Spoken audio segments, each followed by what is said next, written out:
Nah, that theme is too happy. That theme is too happy. We don't need that theme. We are getting right into it right now. What is going on, y'all? Welcome back to the channel. I was going to take today off. But apparently you guys just won't leave me alone, and the comments won't stop coming. And you know what? I actually was recording this video, and I got about 25% done, and I'm like, man, this is taking way too long, and I didn't remember how to put the side-by-side up crop track motion thing. And then you know what? I said, screw it. Let's do it live. Why are we going to record it? So this is the first in a series of showdowns, I'm sure, to come, where we're going to just do the standard Seattle showdown with both aircraft. Now, this stream is not going to be like your traditional stream. We're going to take off from Seattle. We're going to do a profile that we've done on this channel years ago. We're going to fly a couple approaches. We're going to do some holds. We're going to do some maneuvers, and then we're going to come back and end the stream with an Autoland. The weather conditions are fixed. We've got a 15-knot crosswind with 15-knot gusts at 250, and we're going to be landing on runway 16 and 34 in Seattle. So we'll have a crosswind for all directions of flight. And the weather conditions will not change. I can show you right now that we have the custom weather is set. Live weather is off. We are starting at 6 a.m. for both aircraft. There's our wind speeds, 250 at 15. Everything else is standard. You guys voted for the FS Labs first. We're going to do the FS Labs versus the Fenix. Now, I'm going to be as objective as I can and unbiased as possible because everyone says I'm super biased. But if you think that I'm going to avoid all the things that we found wrong with this airplane on the first stream, you're going to need to buckle up because we're going to be going over those things as well. If it's wrong, I'm going to call it out. Period. Fenix, FS Labs, Microsoft Flight Sim. Let's be real. Probably most of the bugs are Flight Sim related anyway. And we're just going to go from here. Now, we're not going to grade this like we did the Tolis versus the Fenix because we are actually comparing. We're not really comparing the engines and performance and everything because we have the Neo version versus CEO version. This is really just kind of like what kind of Airbus-isms are there and that are or not there, because I keep hearing FS Labs has got better systems. FS Labs has got better systems. I'll be the first to tell you that I love FS Labs system from back in the day. However, in 2025 with the Fenix out, I have yet to find anybody show me an example of something better that it does better than the Fenix. So I said, let's test it for ourselves. Now, I asked my Discord in a genuine manner. I said, hey, what have you guys found that the FS Labs that does better? A couple things that we're not going to get to, I don't think, is brake temperature simulation. Apparently, brake temperature simulation is much more accurate in the FS Labs, which is good. I've been saying that the Fenix one has been a little bit off from the get-go pretty much. The temperatures just don't build up quick enough. So that is a positive. The battery test we learned yesterday from Tender Aviation. Battery test is also correct. How should I say this? Both aircraft will do it. It's just on initial load-in. The Fenix always fails the first battery test when you boot it up. So you just have to do the battery charge, and then you redo it, and it would pass the battery test. But that is correct. Those are two things that I am aware of right now that the FS Labs that has over the Fenix. If we find more, great. If we find less, great. But this stream is going to be about putting these aircraft head-to-head. We're in the same sim. And let's just have some fun with it. I will ask the chat. I know there's going to be some very heated comments probably coming through the chat. Listen, if you want to attack someone's argument, that's fine. As soon as I see anybody attacking other people in the chat, I don't care who you are, I'm just going to insta-ban you with no warning. And Vodka, you have my authority to just drop insta-bans as well. Attack the argument, that's fine. But if y'all start, acting like little children in here, we're just going to start dropping ban hammers. So, is the FS Labs any good? Coder, I think the FS Labs can be a really good airplane. Now, this is their Neo version. I think it's going to be, I think it's going to get better with multiple patches. But again, I'm really just addressing all of these comments and content that I've seen from other creators saying the FS Labs is the GOAT of systems. I'm like, okay, I got to find out for myself. So we're going to do the Seattle Showdown. I've got the flight plan pinned on the chat there. You can see what we're going to do. And I also have a little notepad of things that I'm going to do as well. So, and if I come up with some more stuff, but essentially we got a couple ground tests we're going to look at. We're going to do a manual engine start, a cross-bleed start. We're going to look at some flex and Toga stuff. We're not really going to tax the airplane right now, but I'll just tell you the taxiing ground physics are not good in the FS labs, in my opinion. Airborne, we're doing hold entries, maneuvers. We're going to do normal law, Airbus protections. We're not going to get into the direct law. I did test both of these. Both aircraft do simulate going into direct law just fine. So for the sake of time, we're going to cut out that part of it. Basic ECAM handling. We're going to look at some other in-depth niche things in the McDo. Lateral offset. This was a heated discussion because apparently everyone says that it's done correctly. It is not done correctly, even though it is Thales, and Thales is vastly inferior to Honeywell, which is what I'm familiar with.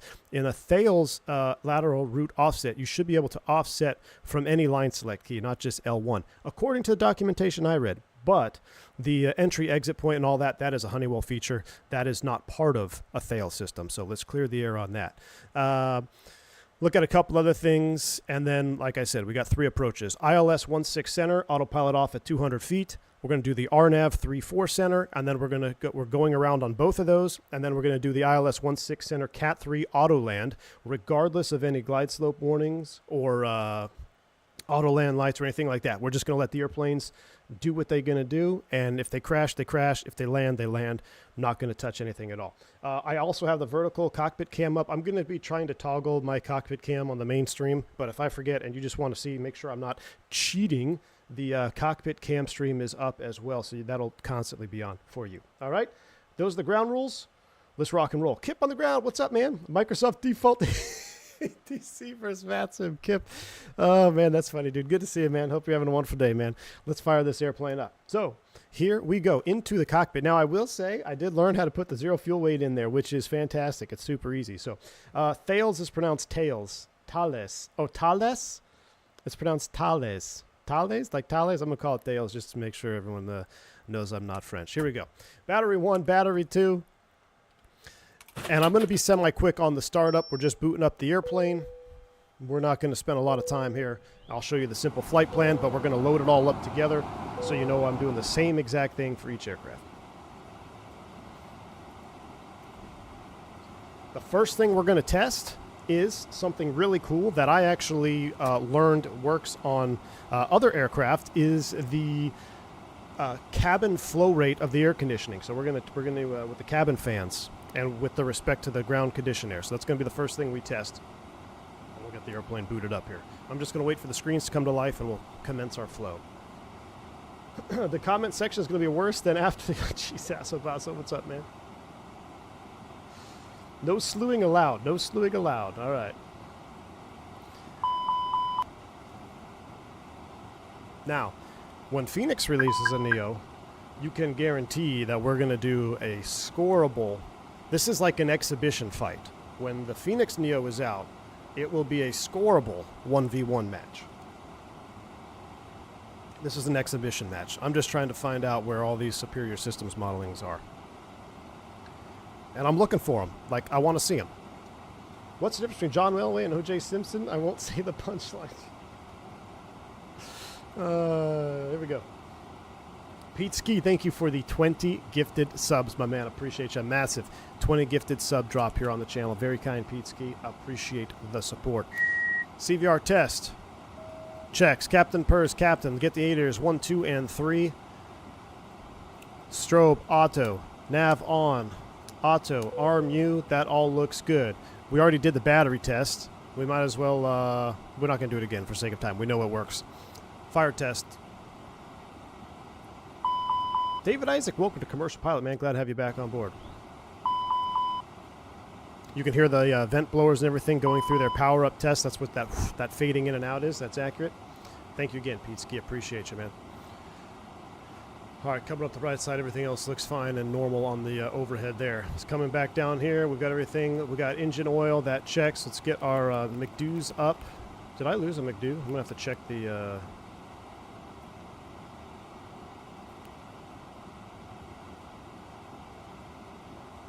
just powered off there. All right. What we're going to do is we're going to go right here. Options. Check this out. This is awesome. Fuel. We're going to go 12,000 pounds of fuel. Look how easy this is. Dunzo. Return. That was 12,000, right? Not 12. Yeah, 12,000 pounds. Payload. Check this out. We're going to go gross weight 160.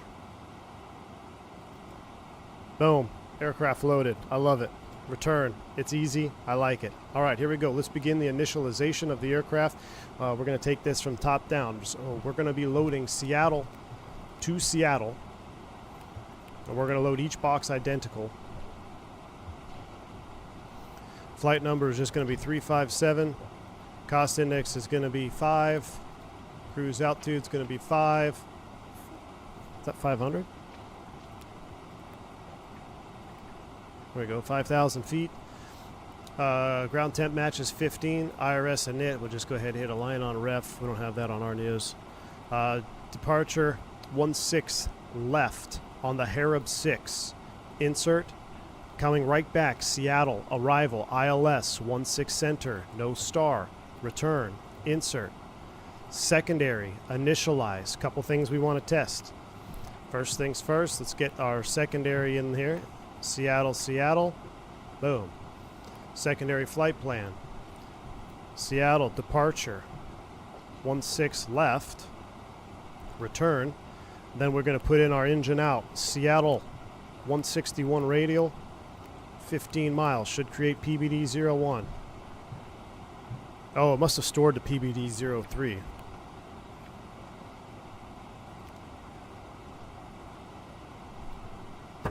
Must have stored them from the last time I created one. Okay. Anyway, it's still in the box in the secondary. So PBD-01, that's our engine out scenario. Coming right back, ILS 16 center, no star, secondary, perf. If we have to come back to Seattle, barrel mins are 630. Temperature is 15. Altimeter is 2992. Winds are 250 at 15. Secondary flight plan is loaded. Progress page, we'll put KSEA in the box. Oops. Perf, init B. We'll copy this over. Fuel, 12.0, done. That's loading up. Aircraft is finishing the alignment phase. Let's go ahead and get the, while we have the conditioned air, okay, not the air start unit, but we have conditioned air on. Let's go through our first test here. So let me explain what's happening. Right now, the aircraft is sitting on the ground, and we don't have the APU running. So the only way to keep the cabin cool is to use portable conditioned air or jetway air. Those big yellow hoses that you would see outside of the aircraft. I'm going to turn my sim down a little bit. Is it too loud for y'all? Let me turn my sim down 50% here. Actually, you know what? There we go. That's better. So we've got conditioned air blowing into the cabin. Now,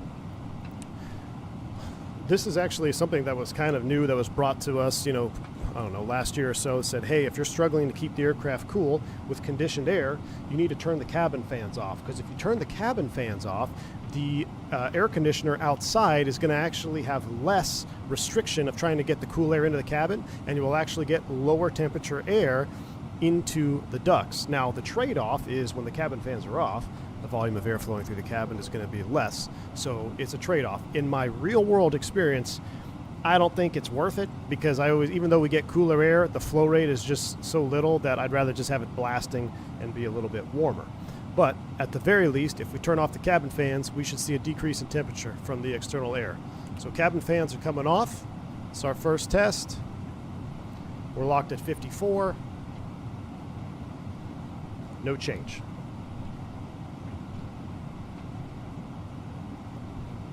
All right, so no change. We'll make sure we test the same thing on the Fenix. We'll go ahead and turn the seatbelt sign on. We actually have all of our fuel, so we get the fuel on as well. Let's get the APU fired up.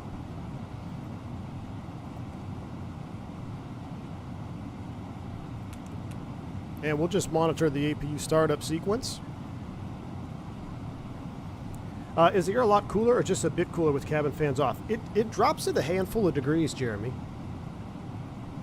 It actually lowers it. I've seen it go down as much as like 7-8 degrees. So it's significant. But like I said, the flow rate just comes down. It's like, I don't know. When you get in your hot car, what are you going to do? You're going to turn your air on low, or are you going to just go full blast even though it's a little bit warm and try to cool yourself off? It's a trade-off. Wingnuts here. What's up, man? Dude, are you working? I thought you were working. Can you quick load different states, cold, dark, taxi, etc.? Bill's Mafia, there is state saving in the FS Labs. There is, yes. I'll show you that here in a moment as soon as we get the APU booted up. Does PCA actually blow temps that low IRL? Fenix blow temps in the high 60s.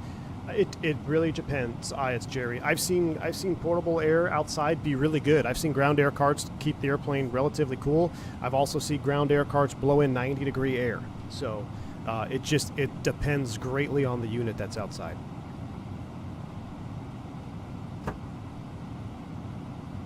No, Evan, it doesn't. Just because we're on the runway, we have PCA air connected here, so it doesn't change.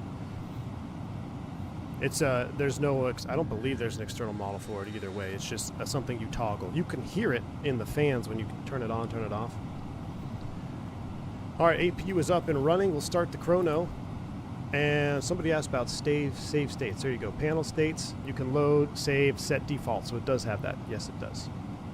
All right. So aircraft is aligned. Next thing we're going to look at is let's throw an alternate in here. So let's put an alternate of Portland. Okay, PDX, all right, that's our alternate.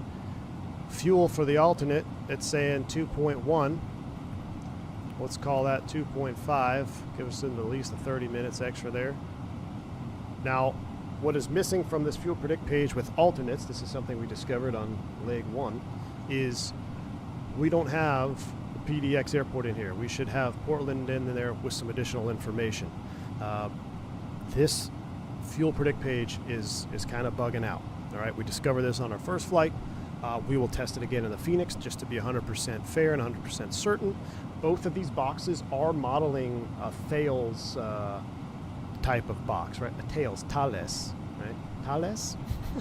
However you say it. I am familiar with Honeywell, and in my opinion, I think Honeywell is much more superior, but we'll get to that later. So fuel predict alternate is having issues. Now, to clarify, in our box, we cannot put none, or we put none in here, but you cannot clear it out. This, we can't clear out no matter what I do to the alternate. So there's a problem with that as well. Once you put an alternate, you can't clear it or delete it. We will check again, obviously, in the Fenix, but we're just doing some ground tests here. All right. All right, airplane is up and running. Let's get the constraint mode on. Magic Barrel ref is set. We're going to set a top altitude of 5,000 feet. 5,000 feet is set. Let's go ahead and turn off the air-conditioned air. And we can go ahead and disconnect from the GPU because the APU is up and running. You can see how you heard the air go away, so that's how I know we're actually getting air. We'll disconnect the GPU. Before we do our startup test next, let's go ahead and look at our charts. Let's get them all pinned up here. Roscoe, what's up, man? 42 months, just shoot a brother proper check ride Friday or Saturday. What's up, man? V1 guy since 7/3/19, check ride for Roscoe. Roscoe, for sure, man. Hey, what you doing over there on the vertical stream, Roscoe? You should be out here on the full size stream. What's going on, man? Thank you for the support. 42 months, Roscoe. All right, so the EFB is, in my opinion, not optimal, but that's just my opinion. The way it kind of works around here just is not. I wish it could be cleaned up a little bit. It's kind of hard to type those things in. So ILS 16 center, we're going to pin this chart. We're also going to pin the ILS 16 center Cat 3, and actually I didn't pin the first one. All right, pinned, and then we're doing the RNAV. I believe it's the RNAV Yankee 234 center. And if you're wondering where I'm getting this from, this used to be the real-world profile that I would fly for recurrent checks. So I'm not making this stuff. We're literally flying the exact real-world profile that I would fly for recurrent checks. Now, it's since changed. A couple of years ago, they changed our training program, so we no longer do this. But I still think it's a great little mini check ride, if you will. So we've got 3 charts all pulled up. With that said, let's go ahead and get rid of that. Let's go ahead and look at takeoff perf data here. So you'll notice, as I'm slewing camera views around, it's the airplane on my system is heavier on frames, on performance. It's heavier on performance. I don't think there's any hiding it. You see that when I change views. No, airborne, it's okay, but I think it could use some more optimization, especially ground level. Let's calculate some takeoff numbers. So we're going to set the, apparently it thinks it's 3007, Seattle, dry. Can I adjust this without, that's close enough. 16 left for takeoff. Calculate. Sometimes you gotta click here and then click here. This calls for flaps 2, flex of 57. Okay, so we've got 67, 70, 70, flaps 2. So let's go perf, 167. Wait, really? Yeah, 170, 170, flaps 2, and a flex of 57 degrees. All right, we're going to come back to that after engine start. Let's go ahead and begin our engine start. The first engine start test we're going to do is a manual engine start. So to do a manual engine start, this is how Wingnut always starts his 737. So we're going to treat it like a Boeing. What we need for a manual engine start, we're going to need APU bleed pressure. So we get APU bleed pressure on. We're then going to move the ignition start switch. Let me go ahead and move my 320 cam on so you guys can see the full cam. I'm going to move the ignition start to ignition start. You'll see bleed pressure arise. And I should also turn the beacon on. Maybe that triggers something with the flight attendants perhaps. So beacon is on. We have bleed pressure. And we're going to go ahead and press the manual engine start push button. With the manual engine start push button on, we'll wait for the aircraft to motor up. Now, real world, you would be monitoring and be ready. This would be a manual engine start. You have to monitor the start and the abort switch because you don't have any protections on this one. Or you have limited protections. There's the motor rig. Now we're going to introduce fuel.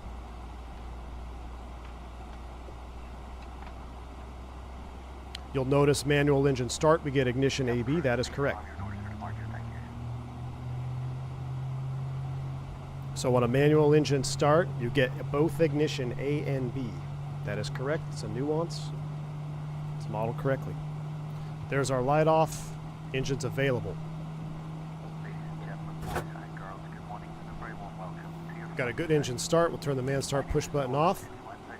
Now we're going to do a cross bleed, and we're going to see how the bleed logic is modeled. I'm going to close that door. So for a cross bleed engine start, I'm going to turn the APU bleed off.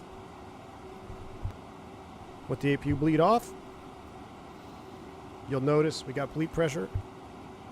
Excuse me, I'm coughing.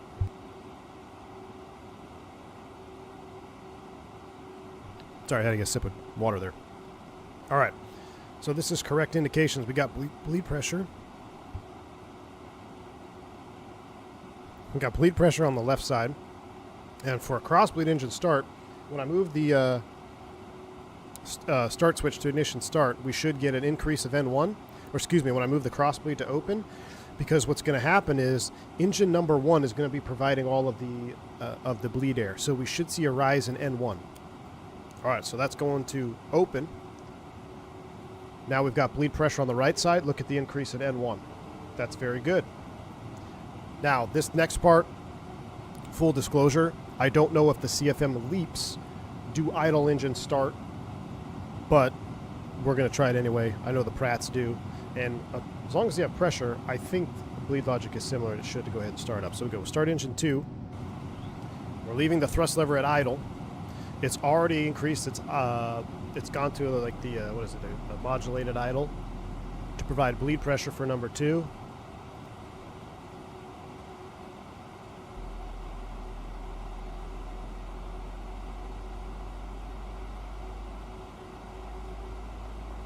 Phoenix Galaxy, the attention grabbers. So the attention grabbers that you're seeing, these white icons around the SD and upper ECAM, they are there, but those are very modern software. To my knowledge, the software that we have modeled in the FS Labs, those wouldn't actually be there. But it's not necessarily, I should say it's not necessarily incorrect, because we do have those. We have those on our fleet, on our new aircraft. But there's a couple other things that aren't up, that they just don't jive. We've got a mix and match going on here. But we've got a good engine start on number 2, idle thrust with the leaps. There's the avail light. Very good. We're passing tests. This is good. Now we got engine 2 on. Look what happens. We're going to reduce our ground idle, even though the cross bleed's open, because it's getting bleed from number 2. So that is correct. So we'll go ahead and we'll close the cross bleed. That goes back to auto. We no longer need the APU. The APU switch can come down. And we've got 2 good starts. Ignition mode to norm. We'll arm the speed brake, and we're going to set flaps 2. Do I like the sounds? No. Pilot Boy, I noticed the fluctuation in PSI there for start. I don't know if that's accurate or not. I'm just here to put these aircrafts head to head. We'll see what the other airplane does. But how it was dropping to 0 and back on and 0 and back on, I'm not sure. Is that engine start too fast for the LEAP, Jack? I do not know. I'm not going to comment on that because I don't start the LEAPs. So I'm a Pratt & Whitney Neo guy. So I'm not going to comment if they're faster or slower. I will say the Pratts will be the longest starting engines with their motoring, dual motoring. All right, so now we're going to go back to our takeoff data. We've got 2 good starts. You'll notice our flex has been populated. So right now, with our perf takeoff, we have 167, 170, 170, flex of 57. That means if I were to apply flex takeoff thrust, I should get 89.6. If I were to change this, let's say American 357, you've got wind shear reported, cleared for takeoff. Okay, a couple things we could do to help mitigate wind shear risk. We're going to do a no flex. We'll delete the flex. Now we're Toga. Toga is accurately simulated, but I would expect to see a change here in the thrust requirement. 89.6. Let's see if we did some crazy flex number. Does it drop it? No. So at flex 80, which we can't even flex to 80, I don't think, it's not changing. So something is that's not correct. All right? We're going to leave it at Toga thrust because we only do Togas here anyway. So, but that's noted. All right. We got the constraint mode up, terrain's on. Let me go ahead and turn on all this stuff here just so we don't have the ECAM messages, auto on. We'll turn you on and auto, beautiful. We'll lock that door. All right, cool. We'll get the lights on. And now we're gonna go flying. Let me make sure I'll check my notes here. In Thales, you can flex 99 to 99. All right, very cool. Very cool, Sass. I didn't know that. Yeah, I feel like I don't know if I've ever seen it like over 70, but I mean, that may just be operational too. I don't know. All right, so I'm kind of going over make sure I didn't miss anything here. We did the air temp, we did the manual engine start, we did cross bleed start, we looked at flex and Toga. I told you about taxiing this airplane on the ground. It's not right. Something with the nose wheel is too laggy with the tiller axis. It's not responding the way it should. I think this is why everybody thinks it's so stable on the center line, because it's almost like there's a built-in dead zone with the nose wheel to keep the airplane straight, which is okay, but then you end up over-controlling the airplane, because once that nose wheel starts to turn, it turns way too aggressively. So we're not going to taxi the airplane. We're spawning on the runway for sake of time. However, in my opinion, the ground physics and taxiing of the airplane needs some work. Definitely needs some work. All right, is there anything else? I've kind of gone over what I've gone over. Is there anything else you guys want to see before we take off and go airborne? Roxanne says the flex temp bug was reported and acknowledged by FS Labs. Very cool. All right. That's what we're here for, man. We're finding bugs.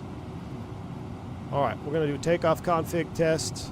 Does anybody know how to move this? Surely I can move this. There we go. All right. Does the seat move? Ah, seat doesn't move. All right. All right. Finally, we got the armrest out of the way. Jeez. All right. Auto brakes max. We're ready. No one's got any more questions? Let's take it airborne. So you know I'm not playing favorites. We're going to go airborne. We're going to nav it up, get the autopilot on. I'm going to put a quick hold there at Richer. We're going to enter the hold, and then we're going to exit the hold on a heading back towards the north side of Seattle here to get us on the right side. We'll do some maneuvers. We'll go over some Airbus protections, and then we'll come back. Oh, yeah, trim for takeoff. Thank you. 0.7 down. We just set you 0.7% down. Trim does move very fast. I'm not saying that's right, wrong, or indifferent. I'm just be careful when you set your trim because it moves a lot faster than other ones. So, all right. We ready? Let's go. Yoga's in chat. Lights are on. Brake. Released. Do we still have chocks on? Let me double check. We might have chocks on. Ground connections. Chocks are removed. We'll bring up our Navigraph charts. First approach is going to be the ILS 16 center standard. Coming right back into here. ILS, I can't read that. 16 center, not the Cat 3. All right, cool. Let's go.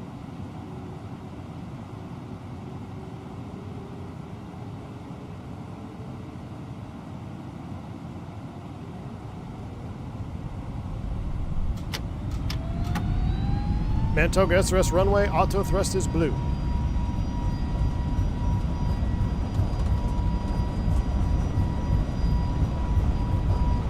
Thrust set. Move that forward pressure out, neutral by 100 knots. Check.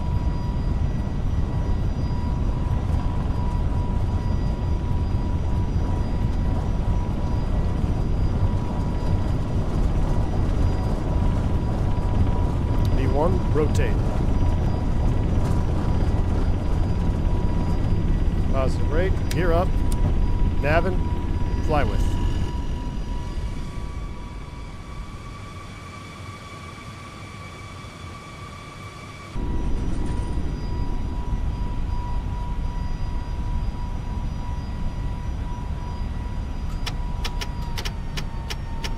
Thrust, climb, auto thrust, flaps 1.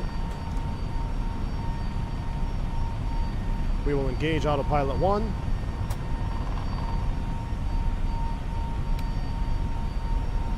We're nabbing.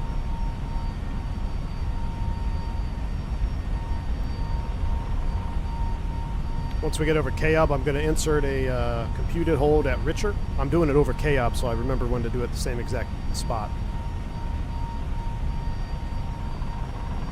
All right, here comes our S-speed. We already know auto flap, auto slat works. Flaps are coming up after takeoff checklist. Let's go ahead and select Richer, hold, computed, exactly how I want it. Right turns, insert the hold. See if she populates. I'll get the terrain off ND. After takeoff checklist is complete. So we should have a hold indication at Richer.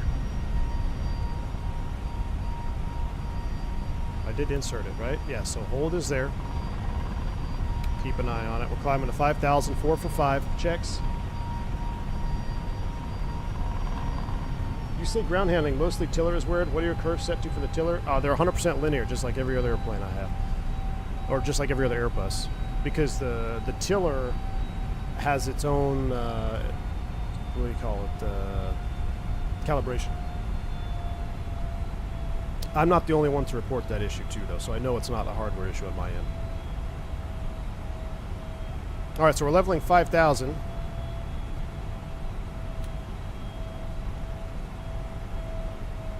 Did I put the hold on the wrong fix?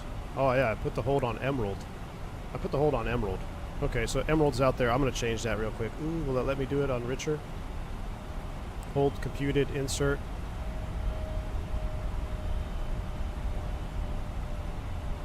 Now it's trying the hold. Let's delete the hold at Emerald.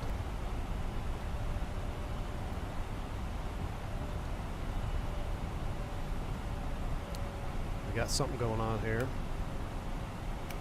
So there's the end of the departure. 5,000. There's the hold at Richer.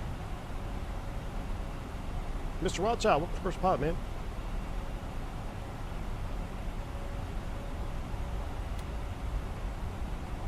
I don't know where this other line is for here. This kind of goes out into infinity. I'm going to go ahead and select speed here. We're just going to maintain 250 knots. I would expect to see a set hold speed, but I don't see that. That could be a software thing. All right, let's go ahead and start setting up approach data so it stops yelling at us. We're going to let the airplane enter the hold. ILS 16 center is 630 baro. Winds are 250 at 1.5. VAP 141.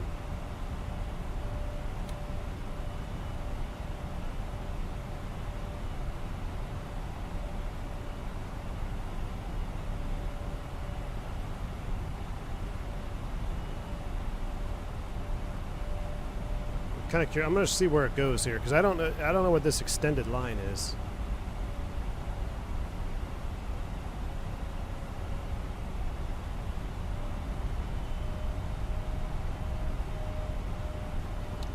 Well, cruise, we're navin.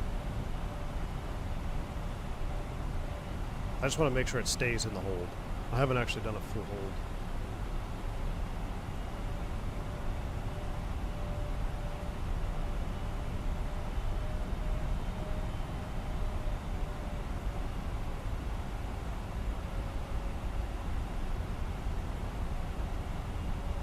So it looks like it's entering hold just fine. It might just be a drawing glitch. Wait, don't turn left on me now. There you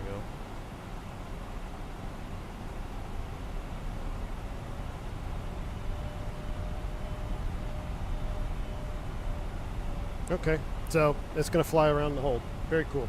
Let's exit the hold manually. We're going to select heading. I'm going to get us headed towards the first approach. We're going to head northbound, but I'm going to come a little bit left so we don't auto-cycle it. Let's go on a heading of 340. Heading of 340, let's clean up the box. So I'm going to immediately clean this up. We're going to draw a line off of Anvil. Again, radial inbound on our software is always auto-populated. I don't know why it's not populated here. It could be a software thing. 164, let's flip that around. That's going to be 344. Radial in. We'll do that, and we'll also pull heading so we don't get an auto-intercept.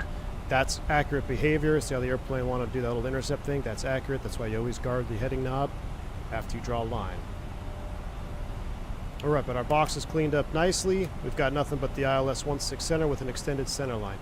I don't want to get too close to these waypoints though, so let's come to the left a tad. And let's do some normal protection. So I'm just going to bring the thrust levers to idle. Actually, sorry, I got ahead of myself. Re-engage the auto thrust. What I'm going to do is I'm going to select, I'll leave everything engaged. I'm going to select 100 and, let's just select something well below VLS. Let's select 140, okay? So I'm going to select 140. We're just testing basic Airbus protections now. Basic Airbus protections. What I expect to happen is the aircraft's going to maintain 5,000 feet. It's going to get down to VLS, which is the single yellow bar right here. I'll give you the full screen cam so you can see more. And it should maintain the VLS. You see the engine's thrust up? That's what it should do. Normal law, everything is operational.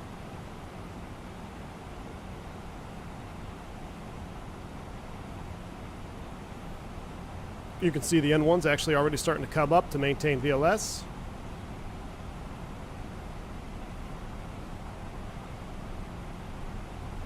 Let's make sure she maintains VLS. Pretty good. And N1's are up 57%. 60%. Perfect. All right. What happens if you're 250-hour pilot? You bring the thrust levers to idle. The aircraft should maintain 5,000 feet. Once we get to V alpha prot, it should disengage the autopilot. The autopilot is still engaged. I don't know why we're descending. Flight director is up. We got the altitude alert, so that's an oh shoot alarm right there. So we should be maintaining altitude, and at V alpha prot, we should be disengaging the autopilot. I don't know why it's not doing that.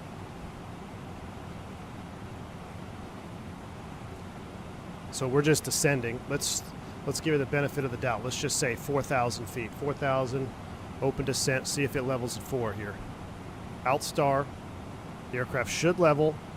The speed should decelerate, and we should have an autopilot disconnect.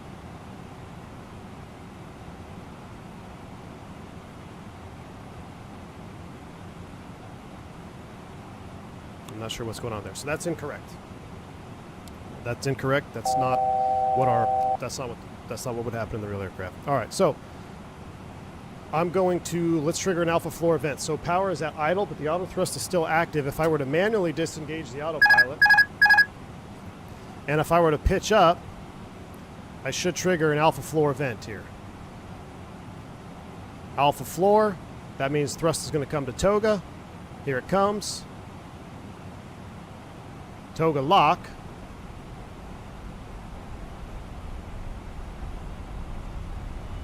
Wait for that thrust to get up there. All right, cool. Lower the nose. I'm going to manually recover the aircraft now.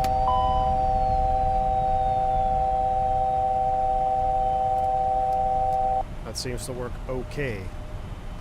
All right. Let's check. We're going to do one alternate reversionary test here. So I'm going to turn the flight directors off. Turn the LS push buttons off. We're going to get, whoa, sorry about that.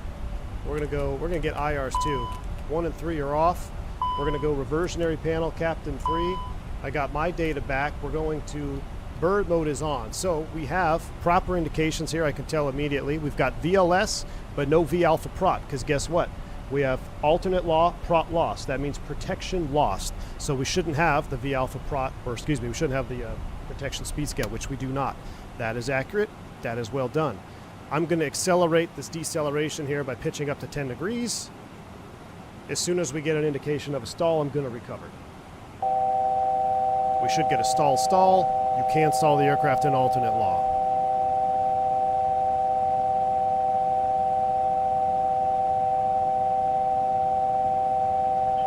There it is. Lower the nose. Get those engines running.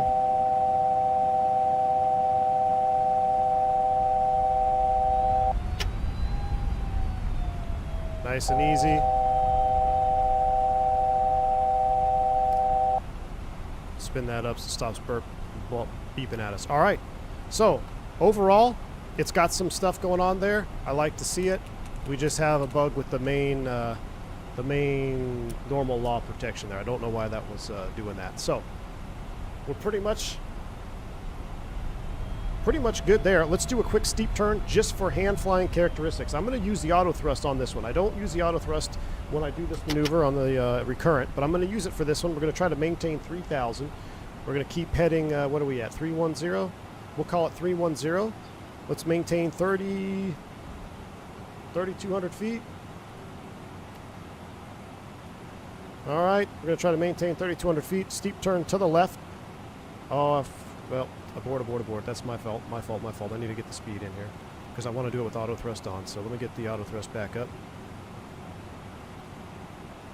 That's right. We'll come to the right anyway. Let's come over here. Let's do this at, we normally do this at 250 knots.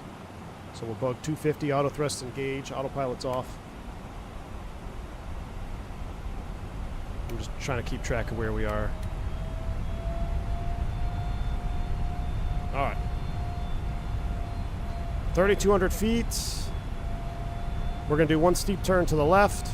We're going to, for the sake of time, because we have to do this twice, we're just going to start the steep turn right now. That's close enough. So roll it in. I should be able to let go here, and I should maintain bank. It does. Beautiful. This isn't quite a steep turn maneuver. I should go all the way to 45. I should be able to let go. It comes down. Beautiful. So everything is working correctly. Now let me get control of it and actually commence the steep turn. We'll hold it here at about 3,000. 3,000 is set. I'm going to spin that up because it's going to keep yelling at us. All right, let's get to 3,000 feet. Keep that bank angle in there. And I'm doing this just to see how the airplane hand flies. Actually feels very good here in the steep turn. I feel like my stick inputs are very representative of the real thing.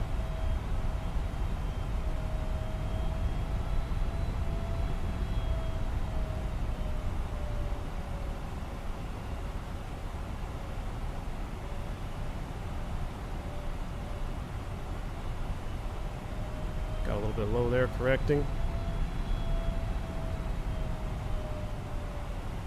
A lot of bit low there.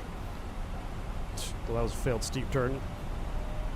That would be considered an unsat.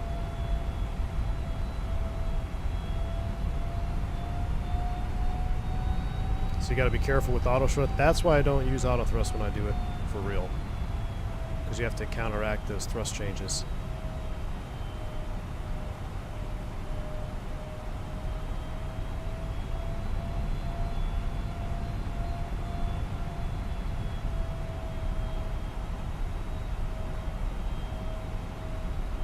We'll just level at 360. That's going to be our downwind leg.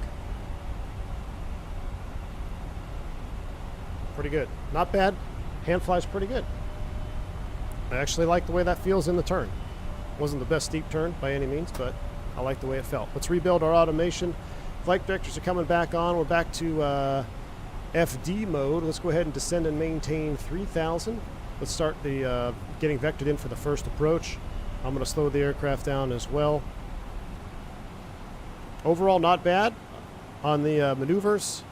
Protection, a little bit suspect.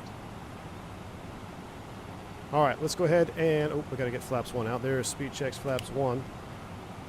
While we're making our way to Anvil, I wanted to look at the Fix Info page. Fix Info is a big deal for me since the early days of X-Plane 11. So what I'm going to attempt to do is drive Fix Info ring off of Anvil. A-N-V-I-L. Boom. Reference fix Anvil. Wonderful. I'm going to make a 10-mile radius ring around it. There's my ring. You can see it. Now, what I should be able to do is to click a beam, and this should create a PBD right here. We should have PBD 04 in this case, and we should have a waypoint that I would be able to nav to if I needed to, or set up a like a vertical crossing restriction, like if ATC is like, I need you to cross this side of Anvil at 2,500 feet. That's one way of doing it. You can also program that manually into the main FMS page by putting in Anvil / -25, whatever the instruction is. But an easy way to do it too is Fix Info. This is not a full implementation. Now, someone could correct me and say that the Thales does not allow that. I would be hard-pressed to believe that, so someone that's familiar with Thales, let me know. But I'm pretty sure you should be able to get a PBD in Fix Info regardless of which software you got on there. So that's not quite accurate. One other thing, offsets. So we're not offset. We can't offset because we're not flying to anything. So this is a bad example. We'll have to do that on another one. I'll get to offsets on a different segment of the approach. We already looked at our fuel predict page, right? This is another problem that I have. So the secondary, because I want to save the secondary for later. But it's worth noting because we discovered it on our first flight. The secondary fuel prediction and initialization does not jive. They're not talking to each other. For instance, at 35,000 feet, and I have a long flight. I got 1,000 miles to go. I have 35,000 feet. What I should be able to do is copy my secondary or copy my active flight plan, and then I should be able to adjust the cruise altitude in the secondary init page, and I should get respective fuel burns at a different altitude. That's how I would determine if I want to go down to a lower altitude for a smoother ride, trading off altitude for a smoother ride but increase fuel burn, or vice versa. How much fuel can you save if we go up to 39 versus cruising here at 34? That is not fully implemented. So just things to note. I said I wasn't going to admit the things we discovered yesterday, just to protect people's feelings. We discovered that yesterday, and it's worth noting. LS push button flashing, that's correct. 164 course line, beautiful. We got glide slope blue, low blue. Let's go flaps 2. We're slowing to 180 knots. Is the McDo font correct? I'm not going to comment on fonts because I have no idea, man.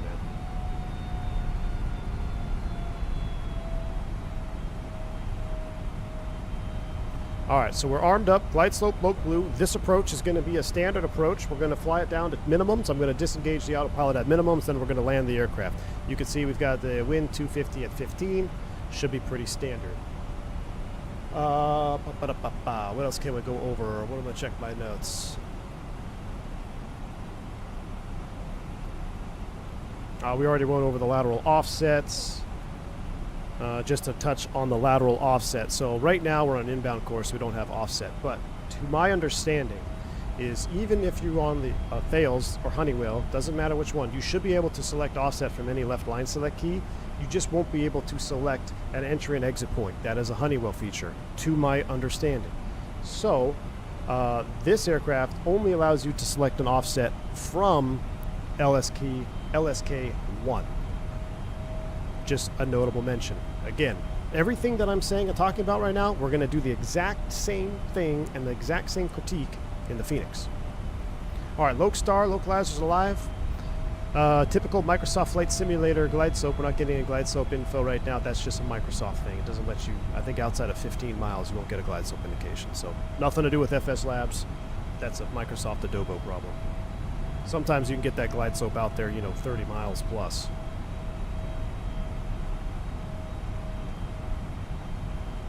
All right, there we go. Yeah, see, well, actually, this one's got it about 16.4. Now we got the glide slope indication.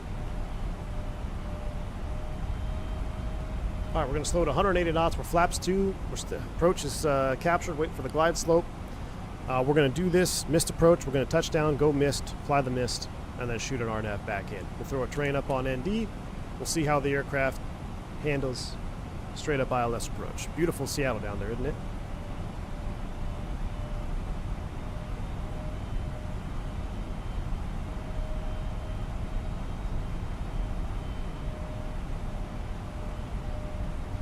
Sorry, I'm being very selective with the chat messages because I'm trying to stay on topic, guys. I'm trying to stay on topic. The wife's not feeling good at home, and I don't want to have to do anything twice because I flubbed something up. So I'm trying to get everything locked in here.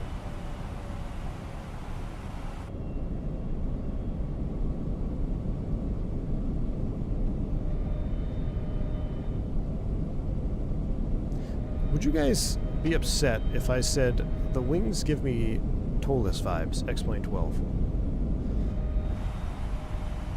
Just an observation.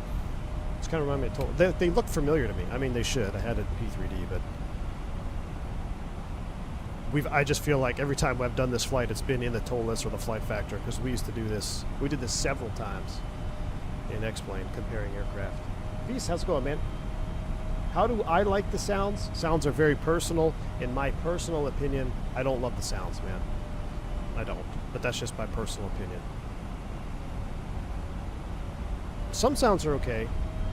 Some sounds are just they just miss, you know? It's kind of a miss. Yes, wing flex is not, is bugged. There is no wing flex on either aircraft. Or, excuse me, either wing. Glide slope's alive.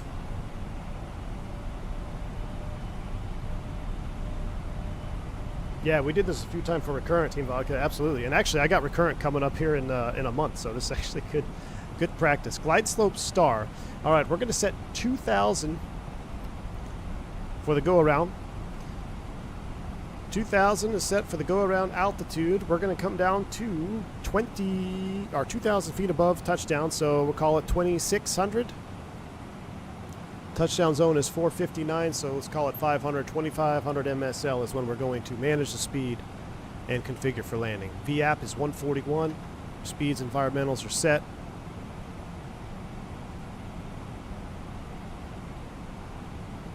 $2,500 feet MSL, manage speed, gear down, spoilers arm, flaps 3.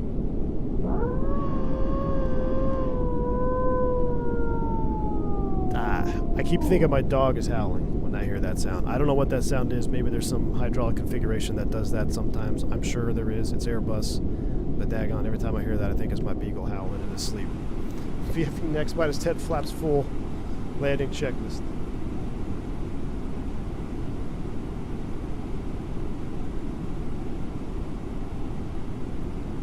Alright, again, not touching the controls. This is not a real-world tutorial. Of course, you would shadow the controls. I'm sure I'll get that comment. But I'm going to let the airplane do with the airplane things. We're going down to minimums. I keep saying 200. We're going down to minimums, and then I will take control of the aircraft and do a touch-and-go attempted. Auto brakes off. A landing checklist. Cabin crew advised auto thrust is speed. Auto brakes off. ECAM memo. Landing all green. Landing checklist is complete. Aircraft's on final. We'll keep an eye on the pitch as well. Aircraft, the 321 comes in a little bit flat.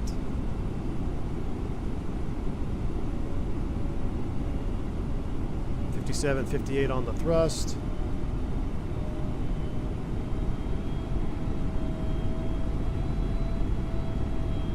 $1,000. 1,000 feet. We're stable. Clear to land. Oh, actually, we're below 1,000. It's just an R.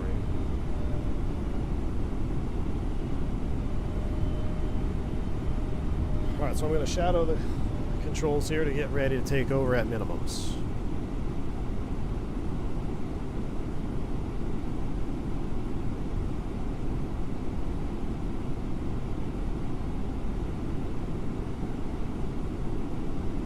$500.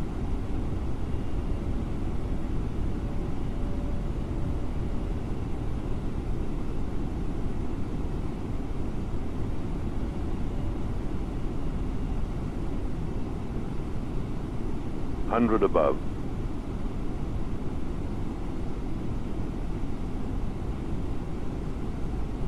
Minimum. Autopilot's off. Take her down. We'll hand fly. Sync rate. Oh.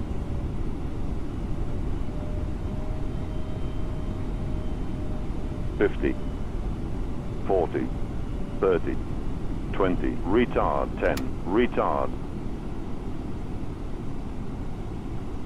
Oh, come on. Oh, you see that yaw? There's that yaw again. Here we go. Go around flaps. Flaps 3. Takeoff config is our normal. Positive rate. Gear up. Man, Toga, SRS. Go around track. Nav. 1,000 to level off. It's a quick one here. This is why they do this. Used to do this in training. It's real quick. Speed out star. 1,000 to go. There is very little ground control there in the land. Like the flare, everything felt good in the flare, and then we touch down, we get that immediate yaw to the left. Don't know what that's all about. We definitely floated it for a little bit. I was trying to get a nice greaser, just for you, Zach. All right, there's F-speed, flaps 1. We're gonna fly the published mist.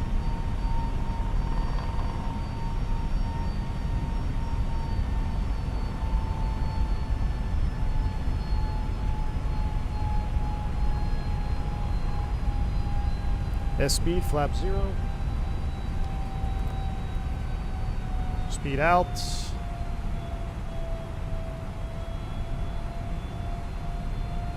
Alright, we're going to fly out to Milt for the hold. We're going to climb and maintain 4,000.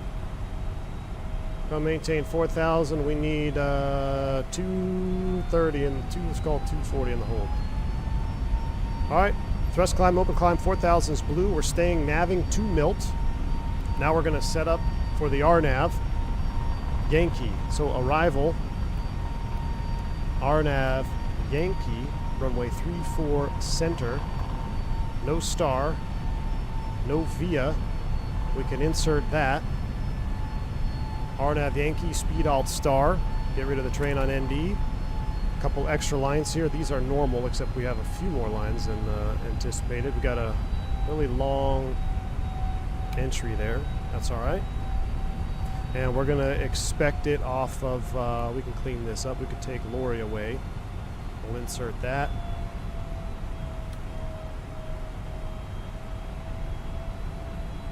Looks good. All right, 4,000 feet, out star. We're leveling. We'll get rid of the LS push buttons.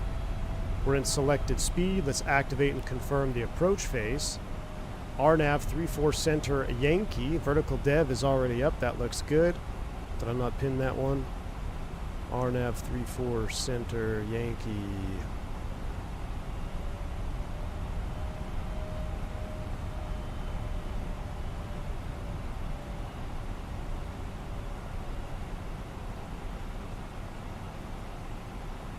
RNAV 34 center Yankee. I don't know if it's my monitor, but I find it fuzzy.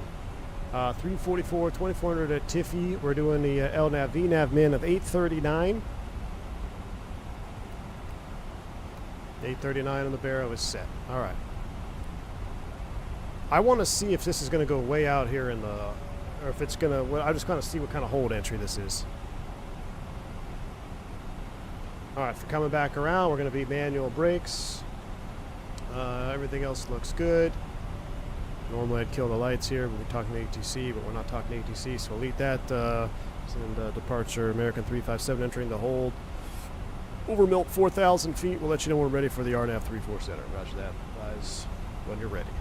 Now, this is going to trigger a lot of people, but I'm going to do it again anyway because it's not correct. So, something that I discovered, we want to talk about nitpicking and being niche, then I'm going to be nitpicky and niche for every airplane that we're going to fly today. So, we have a slight fuel imbalance here of 100 pounds. If you watched the stream yesterday, you know where I'm getting at. Let's go ahead and do a minimum fuel transfer. Now, we actually do this during our recurrent just because they want to see us go to the QRH and execute the procedure. There's no reason to do a fuel balance here when you're 100 pounds. You don't have to do any fuel balancing until you actually get an ECAM. But I'm going to show you that we're missing some stuff here. So, fuel balance procedure, ignition mode to ignition start. Crossfeed open. All right, once the crossfeed is open, we're going to select the low tank pumps off. Left tank 1 and 2 off. We should get a ding here saying ding. There we go. Wow, it's working this time. Good. It did not work yesterday. So we got left tank, low pressure, gravity feed only. So, definitely much improved. That's proper. We did not get the ECAM yesterday. I don't know if it's just, maybe it depends on your load-in, but beautiful. We're working, moving the fuel. Just basic ECAM handling here. As soon as it gets down to, there's 50, 4250, 4210, 4240. 4230, close enough. All right, tank pumps on, crossfeed closed, ignition back to norm. Wonderful. We're going to make this turn here, and then we'll set up for the, we'll go inbound direct to and shoot the approach inbound.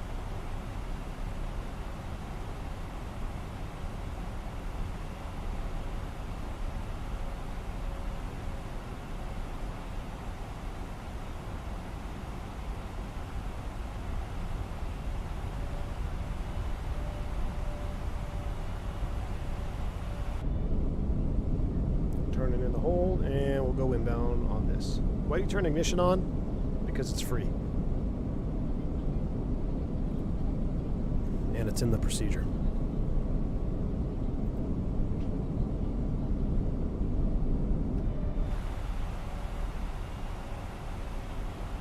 Kind of an interesting... Oh, we did a teardrop here.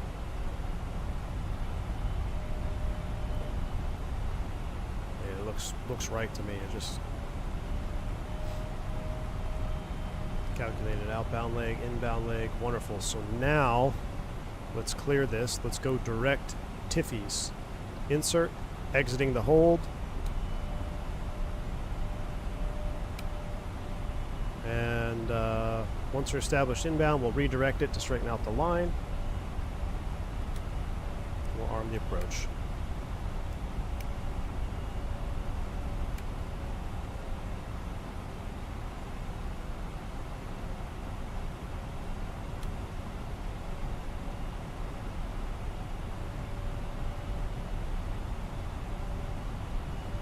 It's actually good enough, don't need to redirect it. So arm the approach.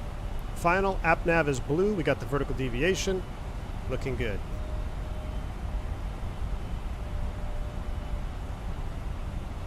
Maintain 240 here for a little bit as we exit the hold and head back in.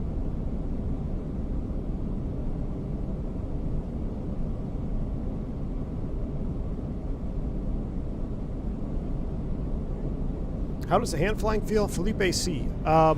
It's not bad, man. So, like, I'm other than the landing phase. Hand flying did our steep turns. I was very happy with it. I really have nothing to say negative about how it feels hand flying. So, I think it's just fine. Yeah, it's just Shakovic. It's just the ground. It's like it's a magnet. You're magnetized to the ground. And the way the nose wheel, man, those mains touch, you cannot fly the nose wheel down. It's just like, and then there's a yaw. As soon as the nose comes down, it's like it's a sharp yaw to the opposite side of the wind direction, it appears, because we got a crosswind from the left. We'll see if it happens.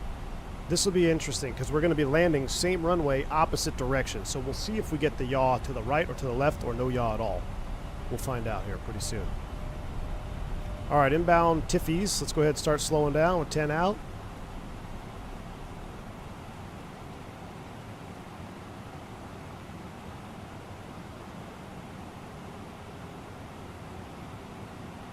Let's go ahead and extend flaps 1.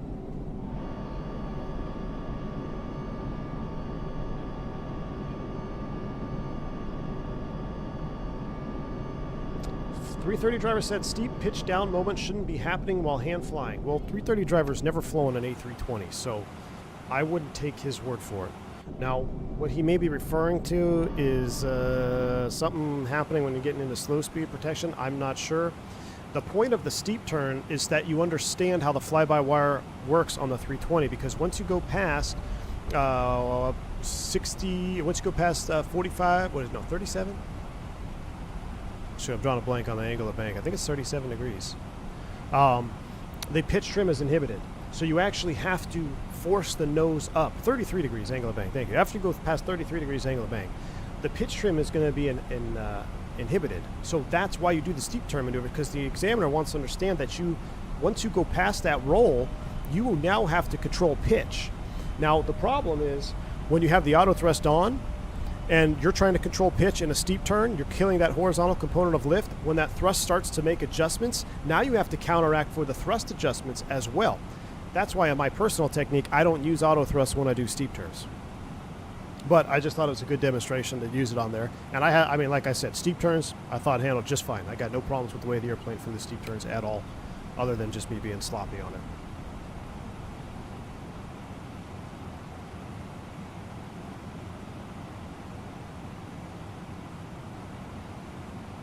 All right, so we're final lap inbound. Missed approach altitude will just maintain 4,000 feet. Missed approach altitude is now white. I don't know the logic behind that, why it's white on a non-precision for the missed approach altitude. But I'm not going to say that's wrong or right, because I don't know. I'll just tell you, in our aircraft, missed approach altitude is either always white or it's always blue. But that's our aircraft, so it's not everyone else's. All right, we're flaps 2, 180. The touchdown zone elevation is 387, call it 400 feet, so at 2,400 feet. 2,400 MSL. I'm seeing there it's kind of pitching up and down. You see that? Maybe that's what you're referring to. Is that what you're referring to? I am seeing a little bit of oscillation. I thought you were speaking to the steep turn specifically. Either way, I still stand by the steep turn comments. It's you have to pitch up in a steep turn. That's the point. All right, there's 2,400 MSL, managed speed, gear down, spoilers arm, flaps 3. Who wants to hear the cats fight?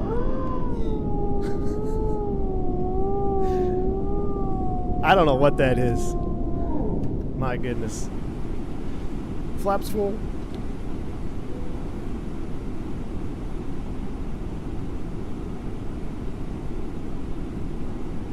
Could the auto brakes be causing yaw? Nope, I got no auto brakes on Magnum PI. We're going to use auto brakes here on the next approach, on the final approach. All right, so final lap, missed approach altitude, 4,000 white, aircraft's configured. We got LDEV on this aircraft. That's just fine. VAP is 140. Again, I will disengage the autopilot at minimums, and I will do another manual landing just to get a feel. This time we got a 15 knot crosswind from the left, just a slight tailwind component on that as well. So this is where you get a nice slammer if you're not careful.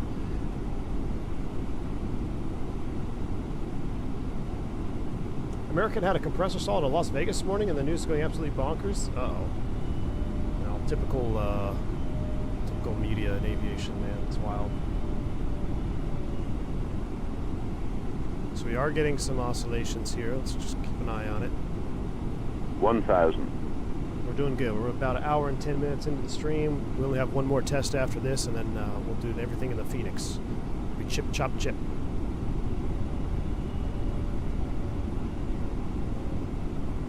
All right, getting ready to take over once we hit minimums. 100 above. I'm going to turn auto thrust off on this one because I feel like the auto thrust is a little over aggressive and it might minimum destabilize you. All right, so autopilot's coming off. Flight director's coming off. 500. Give me the bird. I have to disengage the auto thrust by going to idle because my button's not bound. Not a great technique.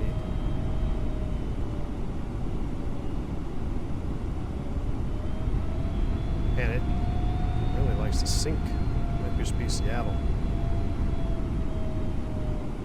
100.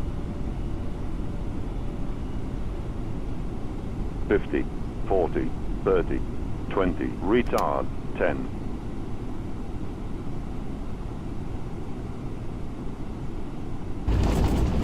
Spoilers. Oh shoot, I triggered reverse. Ah, that's just a bad Max braking. Nope. Max braking. That's on me. Going around, I forgot we got one more approach to do. Man, Toga, SRS, go around track. You never ever go around after selecting reverse. That's just, thought we were done on that. No sharp yaw on that one. That one felt better as far as yaw is concerned. That one definitely felt better on that one. No yaw.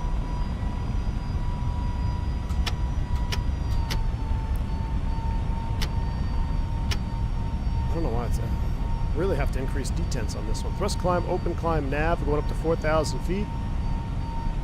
After takeoff checklist. Autopilot 1's coming on. F speed, flaps 1.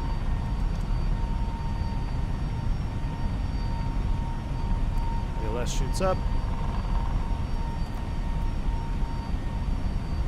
The nose gear is virtually impossible to hold off. I don't know why that is.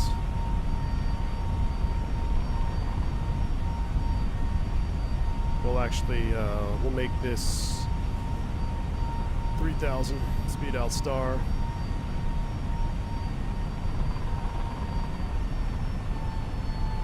All right, last test is going to be the Autoland.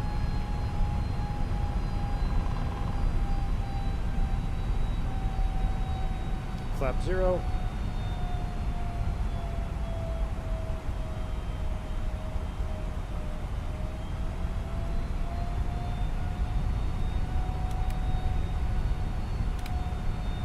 Alright, getting ready to enter over Anvil. Alright, so secondary, we have an ILS in the secondary, right? So we're going to activate secondary, initialize weights. What the heck? I don't know why it did that. It should not do that. That's the point of having your secondary. So secondary, we've initialized it. We got 1/6 center. Hold on, I got to initial. That wouldn't happen. So weights have been reinitialized. Don't know why I dumped our weights on that one. 1/6 center, perf, RNAV. Why am I not getting RNAV data? Get our LS push buttons on. I went to heading mode. That's fine. Let's go ahead and select heading. Went to heading mode because we got rid of the hold, so that's correct. Now here we're going to vector ourselves back around. Why am I not getting a lope freak?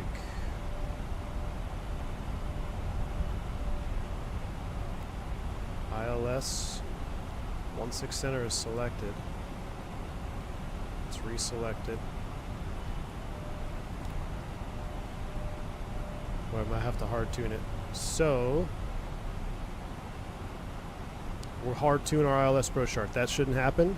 We should activate secondary bandit. I mean, that's a big plus to having secondary flight plan already good to go. So we're going to do the ILS 1/6 center Cat 2 Cat 3 chart. 111.7 ISZI. So let's hard tune it. ISZI. 111.7, both sides hard tuned. Okay, so that's been hard tuned, and I'm going to assume that we're going to have to shoot our own line. We know it's 344. So boom, and select heading again. All right, we're going to start turning around. I'm going to slow to 180 so we don't get too far out. TJ, welcome to Private Pod, man. Glad to have you on board. Thanks for the support, dude. It's not a super interactive stream today because I'm staying busy. Flaps 1 coming out. Last couple things we need to set up for our perf. We're going to reactivate, confirm the approach phase, and this time we're going to put no DH in the radio min. So ILS 1/6 center, no DH is set. We're setting up for a Cat 3 Autoland on 1/6 center on a Cat 3 runway. So spinner all the way around, keep slowing to 180. Help us with our radius of turn here. All the way around.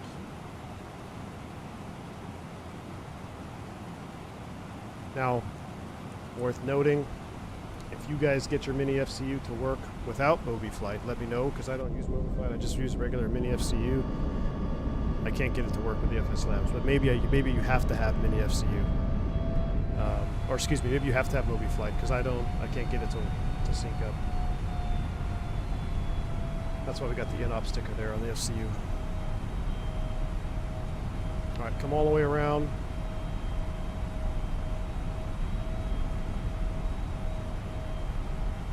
Approach AP2.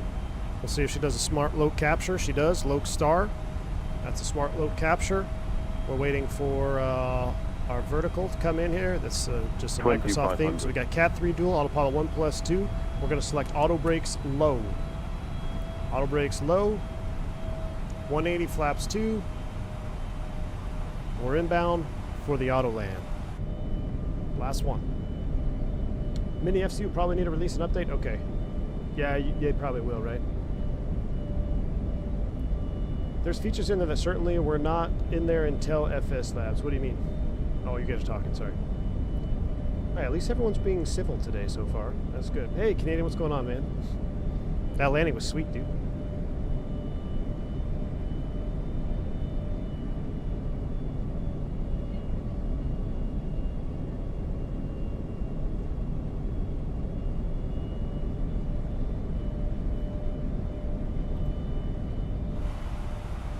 All right, so full disclosure on this approach, we're going to do the same for both aircraft.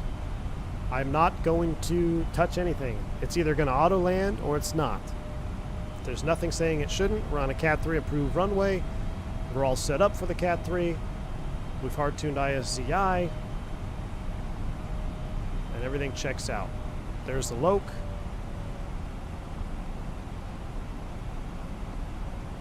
As civil as flight simmers can be. Agreed.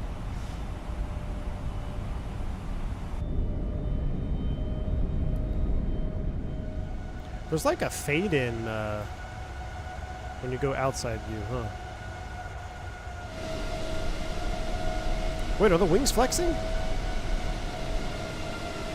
No. Nah, they're not. I thought the wings might have been flexing. They're not.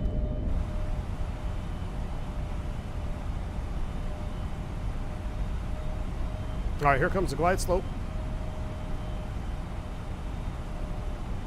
I'll tell you what, let's do the recording for this one as well.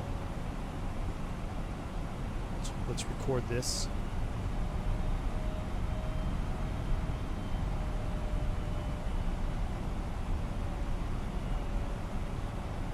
Steven, what's up, my mate?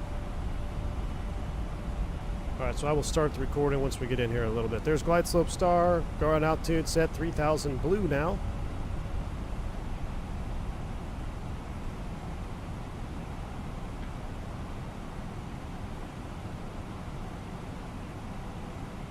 Let me make sure I'm not missing anything. We've done all that.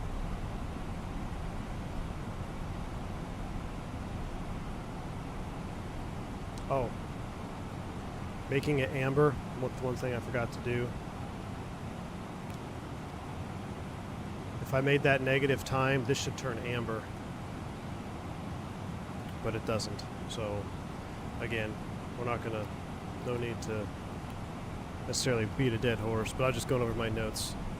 Fuel is whacked out on this airplane. Fuel predict page, fuel burns, something's bugged. All right, manage speed, gear down. This is the last one. Spoilers arm, flaps 3. What? Cat sound.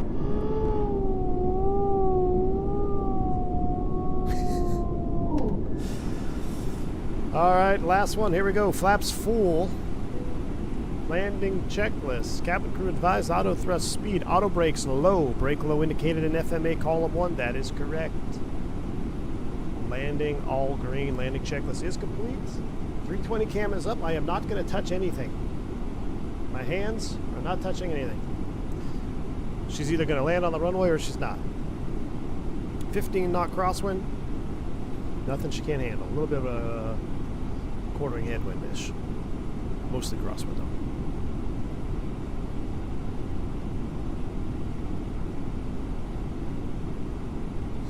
You weren't kidding. My cat just turned to look for the cat sound.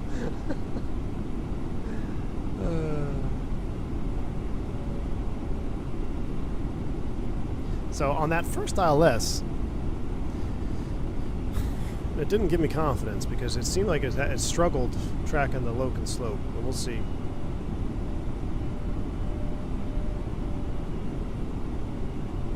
All right, 3000 TA only, that's correct, looking good.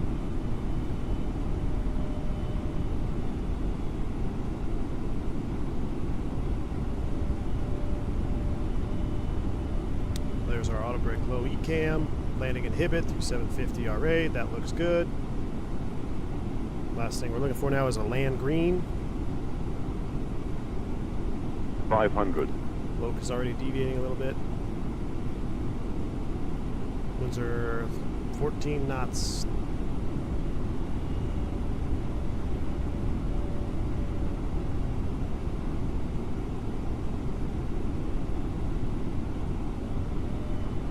Land green.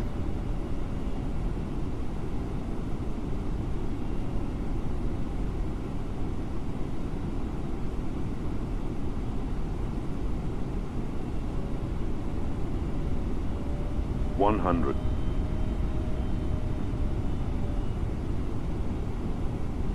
50, 40, Flare. 30, 20, 10, retard.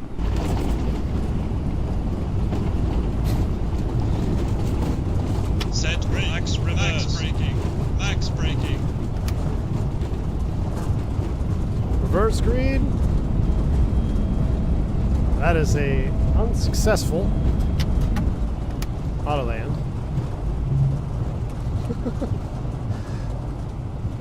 Alright, I'm going to press the pedal. We should disconnect the autopilot by pressing on the rudder pedal. I'm pressing on the rudder pedal. I'm not disconnecting. Look, I'm full left rudder pedal. That should disconnect. And then you'd get an autopilot fail. Manual disconnect.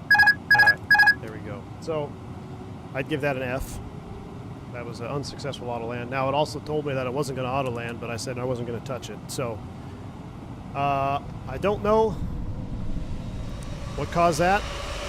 If you think it's the airport, we're going to try it right now in the Fenix. So, let's go ahead and... anything else we need to check? We did our approaches. We talked about all that. All right. Very well done. Let's go ahead and end it. And reset to the Fenix. So, end flight. We're going right into the Fenix, same spot. We need to check the passengers' backs. Oh, I didn't record. I never hit record. Dang it. All right, well, we don't need to record it. That would not be very good. All right, 321 Fenix.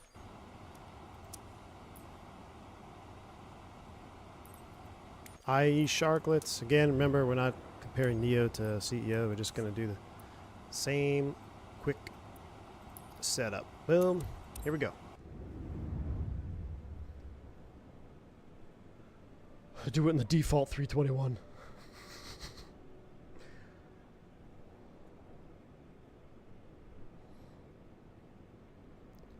So, I'm not going to make any rating numbers, but I think we gave it a full shakedown. And we'll see if anything happens that's not supposed to happen in the Fenix or vice versa. Load her up. Canadian says I'm medevac standby. Fenix Foxtrot Sierra 2024 ready at runway 16 left. All right, let's let the airplane load in. We're going to wind the time back to exactly what it was. We blasted off at 6 a.m. local time, so same exact time of day. Bring back mouse wheel scroll, Microsoft. All right, wind layer should be the same. 250 at 1.5, 250 at 1.8 gust. Beautiful. It's actually, they were both 1.5, weren't they? So 1.5, 250 at 1.5, 250 at 1.5. Beautiful. All right, quick load. Let's go.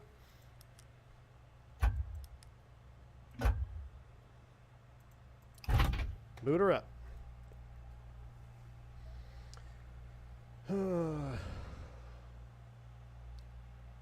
The UI looks horrendous in 2024. It does, dude. The UI in Microsoft from the get-go has been terrible, in my opinion. So here she boots up. It's going to go through its same fan test, all that good stuff. I tried Autoland yesterday in the King Air. The FO almost sent us into the grass. Nice. Xbox ruining everything. I don't know. I don't know why, but it's not awesome. All right, system's coming to life in no particular order. Let's just get the airplane up and running. Ground control. CVR test. It's not going to work because oh, there goes. Now the FCOC goes on. You hear that? That's cool. But we all know that works. We know all this stuff works. We're just doing our quick setup situation here. We're going to skip all the fire tests because you guys have seen me do it countless times. Flight control side stick fault. That's normal for me in this airplane. That's supposed to be going away. All right, so FMGC initialize. Let's do the same exact box. Seattle, Seattle.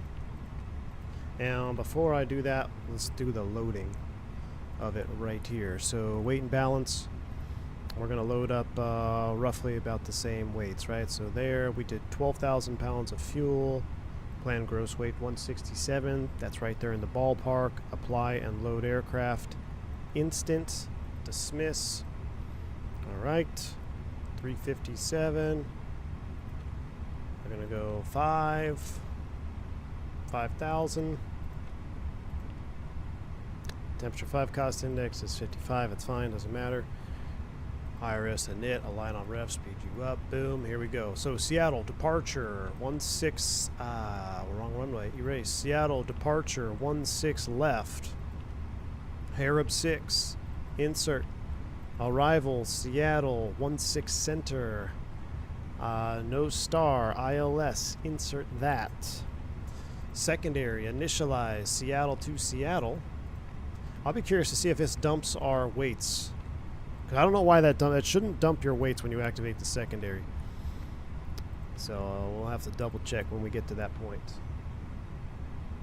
We'll go ahead and put secondary 16 center approach, secondary perf data. We'll get that in there as well. 630 on the mins, 250 at 15, temperature 15, altimeter 2 done.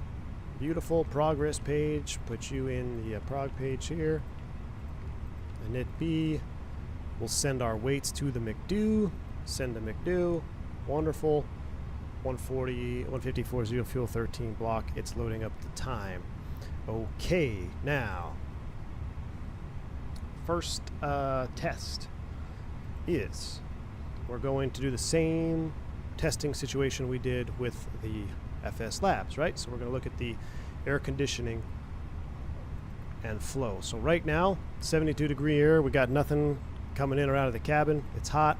Let's connect PCA air. With PCA air connected, we should see a drop in the temperature, which we are. We'll let it stabilize. Once it's stabilized, we'll turn the cabin fans off. We'll see if we get any fluctuation. I'm going to EMER cancel that one. Well, so we don't see it anymore. All right. Are we stabilized? We're stabilizing about 70 degrees with PCA air. 69-ish. All right, cool. So that's about accurate. I mean, this PCA cart is definitely not as good as the FS Labs one. Doesn't mean it's inaccurate. I just said that it varies greatly on which air cart you get. So let's go ahead and turn off the cabin fans. Reduce the flow. Do we get any movement? Fans are off. 68.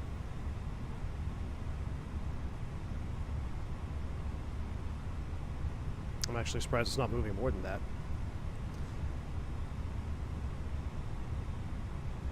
Let's turn them back on. 69. So it's trying. There's definitely something going on there. So it's definitely trying. I wonder if it has to do with this particular environmental condition. We've actually done this before where it drops more than just 1 degree, but that is an accurate representation of what would happen. Now, I would expect a few more degrees. I would expect cabin fan off here with the PCA air, probably drop it 2 or 3 degrees at least, but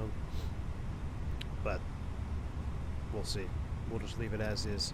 All right, with that set, that's our first test. Let's come down to the box. What are we going to look at next? We're going to look at engine start for the APU. Oh, try with 30 or more. Yeah, you know what it is? That the OAT is probably affecting it. It takes the OAT into account, Bruno. But I'm not going to mess with it right now just because I want to keep everything exactly the same. All right, we're going to keep everything exactly the same. Let's boot up the APU. I'll watch the APU start sequence here on the Fenix. because we did that before when it was hot in Phoenix. And remember, it dropped like 7 or 8 degrees. So we know it's simulated. Oh gosh, I never reset my hardware. There we go. See, the flaps are out, all that. There we go. That's me. Got to reset my hardware after our landing.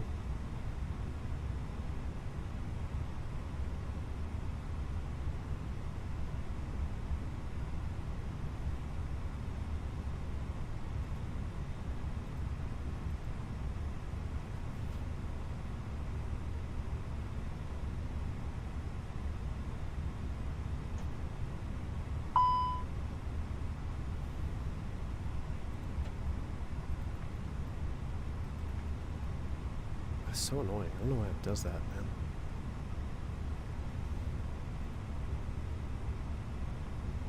All right, we got an Avail light on the APU. That's coming up there. Let's go ahead and disconnect PCA Air. With that disconnected, we got 3 minutes left to alignment. So, with 3 minutes left to alignment, let's mess with some of the stuff on the ground here for fuel. So initially, right now, we've got no alternates. We've got a none. And coming back to Seattle, if I look at the fuel predict page, we've got 8,000 extra, no alternate, pretty standard. Let's throw an alternate of Portland in there, KPDX. Alternate fuel predict page. That's just going to be the side state there. There must be something going on right now. Maybe I need to, I don't know what's going on with that. But you can see, we got Seattle, Portland. We've got our fuel, our time, and estimated fuel on board. That's what I would expect to see. So I also have erroneous alternate fuel numbers here, which I don't, this is something that's been of curiosity to me. I don't know where it gets those erroneous fuel numbers from, the negative numbers. So that's also incorrect, but at least we have something a little bit more than what we had in the other one. Now, go back to initialization. Again, in our boxes, we cannot delete this.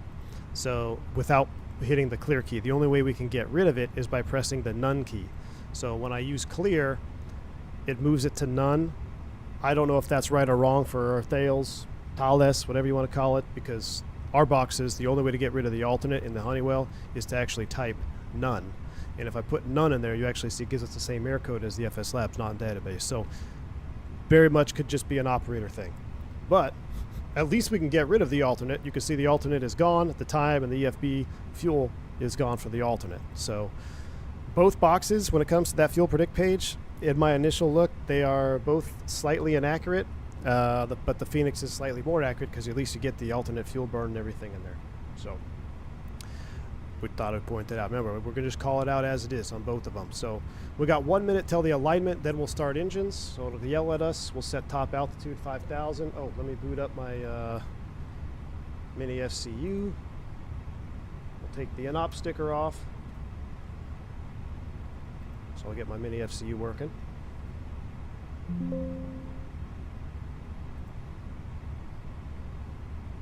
All right, mini FCU is up and running. Yes, it is. 4,000, what do we say? 5,000 on the initial climb out.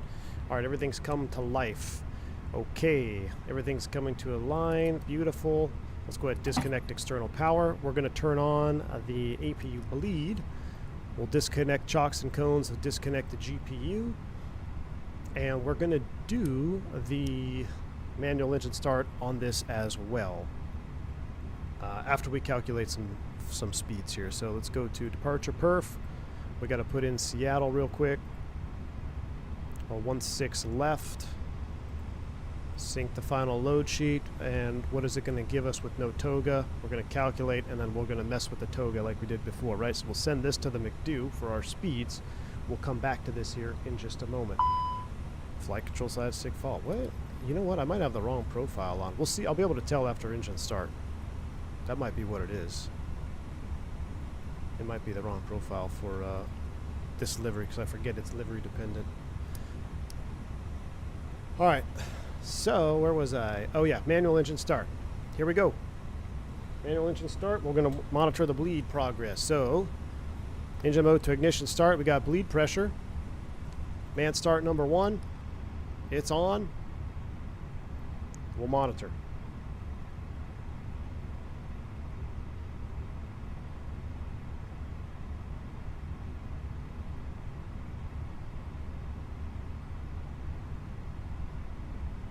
fuel. Ignition A and B, that's correct. Manual start, you get both ignitions. Would also want to start the timer on that. I'm going to have to check my settings. I think I might have the wrong side stick profile on for this livery.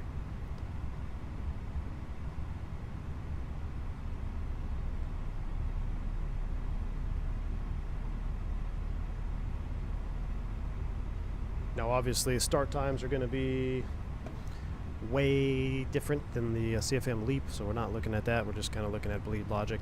AB ignition goes away, bleed valve closed, and engine boots up wonderfully. Got our flex TO. We're going to come back to this. There's a bus transfer. All right, we got a good engine start. Real quick, bear with me. Let me check my side stick profile, because if I don't, it may keep beeping at us. So this right here is why I do not recommend coming to Sim Update 2 Microsoft 2024, because look how long it takes to try and change something. I'm literally just trying to look at which profile selected, and it's going to take a minute to do this. This is why if you're looking to get on 2024, I say wait till Sim Update 3 comes. So now I'm going, this is my Moza.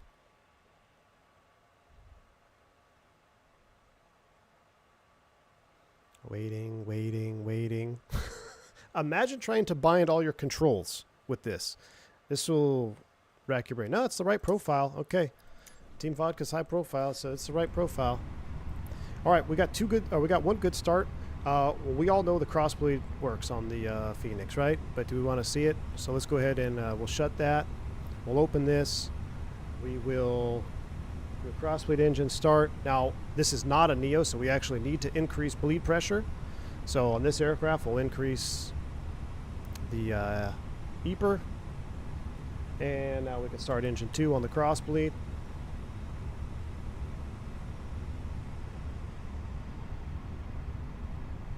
Adjusting bleed pressure to maintain enough pressure for engine start.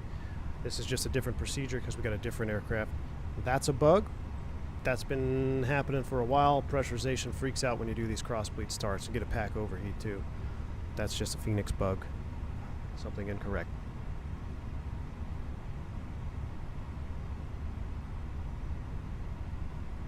I'd be curious to see what happens with the BFU if that goes away, because that pressurization thing, that's been there since what, day 1 on 2024?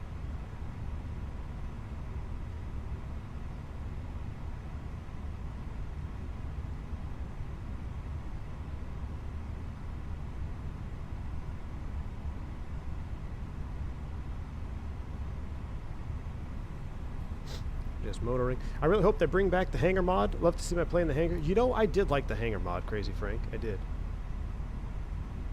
I did like looking at the airplane in the hangar. All right, crossbleed, or excuse me, no, we're still using bleed pressure here. We'll see. She takes over. All right, now the bleed valve is closed. Now we can go ahead and idle number 1 if you need to.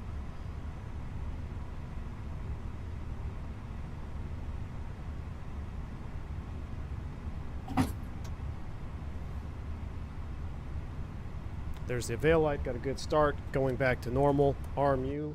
Flaps are going to be position 2.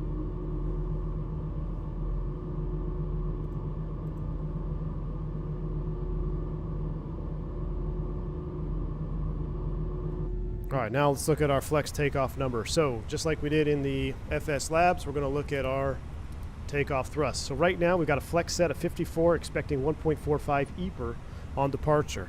If I go to perf and I clear this out, I should get a greater estimated EPR for takeoff.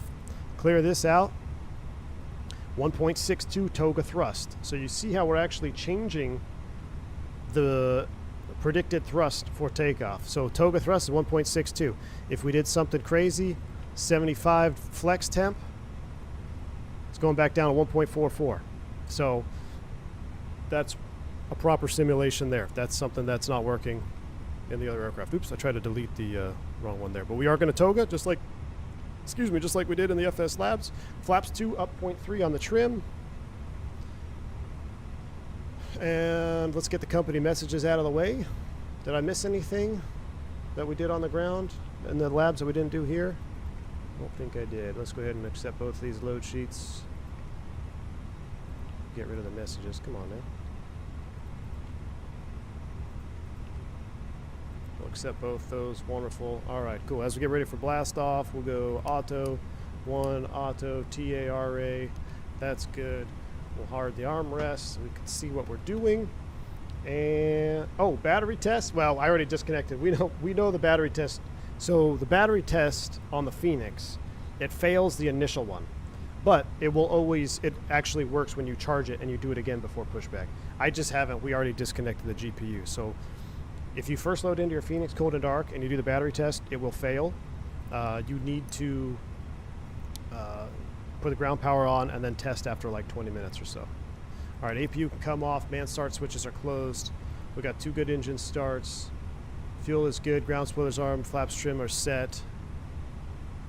Flight controls are fine. Looking at my yoga, everything is fine there. Okay. All right. Let's go. Oh, before we go blasting off, let's use the same thing. EFB for internal EFBs only. I'm not going to use the third-party EFBs.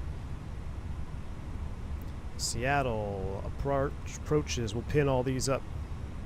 So we need the ILS 16 center. We need the ILS 16 center Cat 3. Really, there's no difference other than visibility stuff. And then we need the RNAV 34 center Yankee. RNAV Yankee 16. RNAV Zulu. Did we do the RNAV Zulu or Yankee? I thought we did the Yankee. There it is. RNAV Yankee 34 center. All right. Those are all the charts we need. We're RNAVing to pair up. Did I leave the crossbleed? I did. Crossbleed closed. Thank you. All right. Brakes release. Nose forward on the stick. Let's get our lights. We'll do the takeoff config test. We have a clean ECAM. Keep everything the same. Get all these on. Oops. Get you on. Takeoff config text. Auto brakes Mac. Boom. And cabin. We're not going to wait for them. So here we go. Let's go. Nose forward on the stick.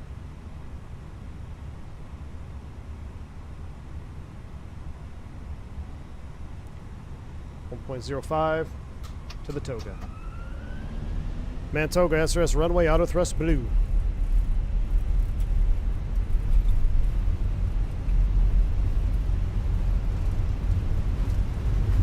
Using left rudder to keep the airplane on the center line. 80 knots, thrusting up. There's a cabin call. 100 knots.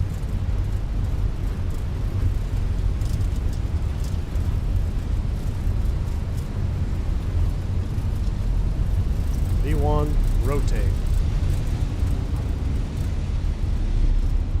Positive rate, gear up, navin, fly with.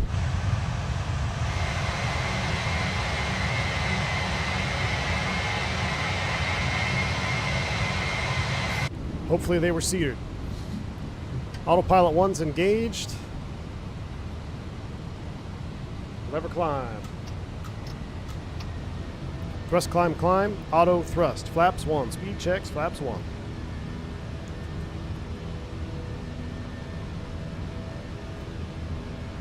Alright, we're going to import a hold over Richer once we hit the KOB waypoint.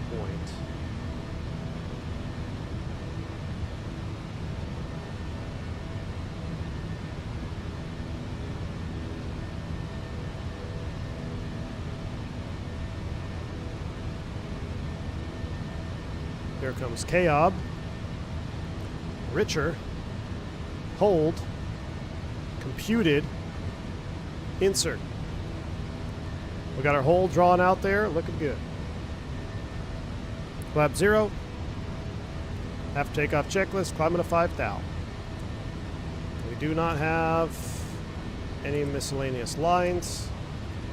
Hold is set, we're looking good. We'll minimize the speed. We'll go 240 here for the hold entry. And let's go into an open climb. Not that it makes a difference. We'll thrust climb, open climb 5,000. Looking good.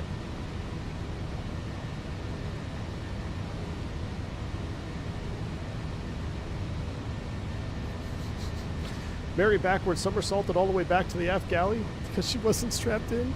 Oh no. I'm going to hear about that post-flight report.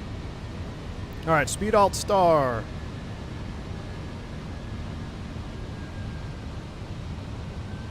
We'll enter the hold at richer. We'll break off into heading mode, do a couple of normal speed protection tests. Same thing. Jack M, thanks for the support, man. Thanks for side-by-side comparison. Look, man, this is only, I mean, we're not even getting into the weeds of it yet. Golly. You know what? Every time I click on my other monitor, I get that. That's got to be related. It's got to be related. But thank you, Jack M. Appreciate the support, man. All right, set manage speed. All right, enter destination data, set manage speed because it wants to slow to manage speed. That's fine. Let's go to the next phase. While we're waiting to enter the hold, let's do the same exact thing. 29902, temperature 15, winds 250 at 15.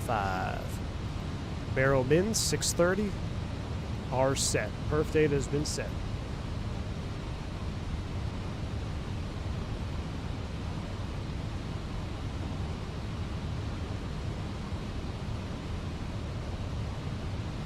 All right, as soon as we enter the turn, I will use heading mode to exit the hold. We'll clean up the box and do our protection test.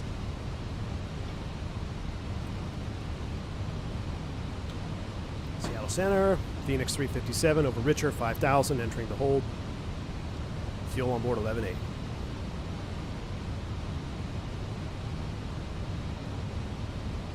All right, Phoenix holds flawlessly, spoiler alert. We've had the Phoenix out for a long enough time now that we know it holds good, so we're gonna, for the sake of time, I'm gonna pull heading 320 right there. 320 is set. Now let's clean up the box. So I want to clean everything up. I want to go direct. I want to shoot a line off Anvil. It's got radial 345 inbound for me. Select, pull, re-pull the heading, and now we're set. Flawless execution. Looking good. So really the only difference that I'm noticing between the two airplanes on that particular phase is the FS Labs does not seem to pre-populate that inbound course. I don't know if that's accurate or inaccurate. All I can tell you is on our aircraft, it's always populated. It's always there for us to, we don't have to look it up is what I'm trying to say. So the way that the Phoenix has it shown is what I'm used to. I do not know if that's an option somewhere in the software. Okay, first test is speed test, right? We're going to select 140 knots. Autopilot's engaged, auto thrust is engaged. 140 selected.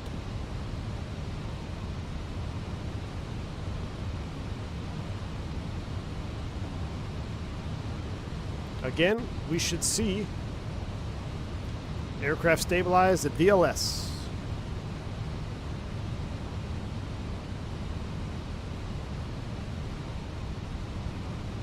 There's our N1s coming up.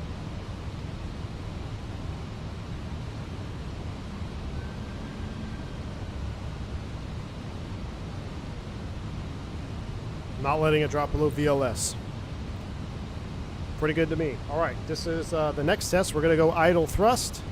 Autopilot still engaged. This is where the FS Labs failed this test. It would not maintain altitude. The real aircraft should maintain 5,000 feet. Upon reaching the Alpha Prot Tiger tail, we should get an autopilot disconnect. We're holding 5,000 feet. Here comes V Alpha Prot. Autopilot off. There it is. That's correct. Now the aircraft is going to inhibit the pitch trim. It's not going to let it get any slower. Wonderful. That's how it should work. Now, if I was a 250-hour pilot, I pull full aft. At this point, we should potentially, you might trigger alpha floor here, or you might lock you out at V Alpha Max. And there it is. So it wasn't going to let us go below V Alpha Max, which is the red line. Alpha floor is activated. Here comes the thrust. I'm going to spin the altitude up so we don't have to listen to it. Up we go. Alpha floor. Airplane's not going to let me stall it. All right? I'm going to now recover.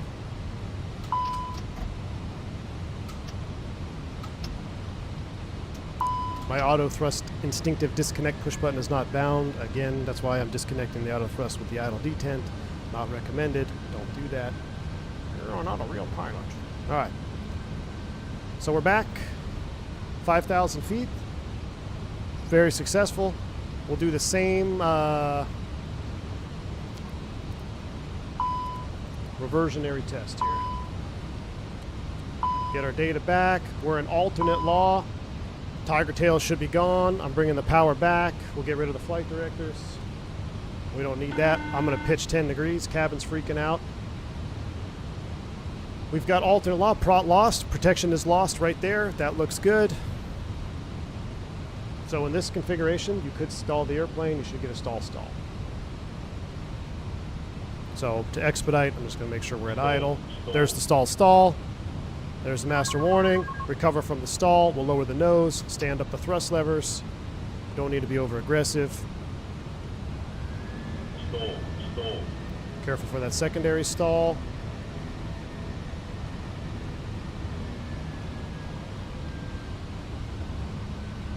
Restabilize. Not bad. So again, just like the FS Labs, no issue there. We're skipping the direct law test with the gear down. I did test it. They both work. You've seen it on this channel. Rebuilding our automation here. Let's get our switching panels back. Let's get our flight directors back on. Let's get the auto thrust back on into the detent. Select 250 knots. Autopilot 1 is engaged. Let's turn right, heading 360. And let's descend now. 4,000. We're at 6. Let's go down. All right, thrust idle open descent. We're in heading mode.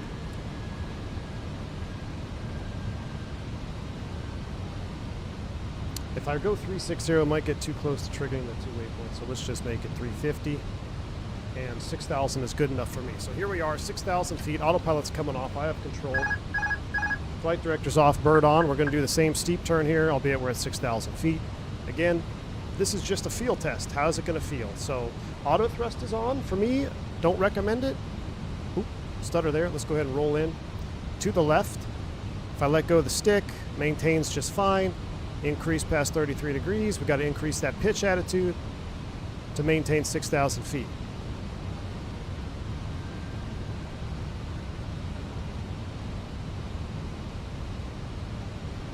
That's what I'm talking about. See how the auto thrust is slightly trying to work there? You gotta kind of combat that.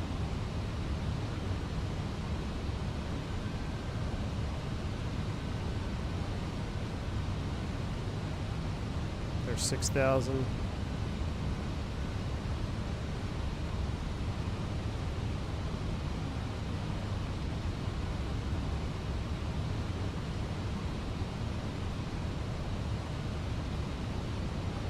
Once you get it locked in, you're locked in.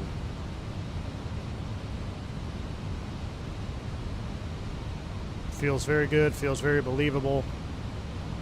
My initial instinct is I think I'm doing a better steep turn because I had one practice steep turn with the FS Labs. I really can't tell a noticeable difference in side stick input or movement here in the steep turn. I think they both feel very believable.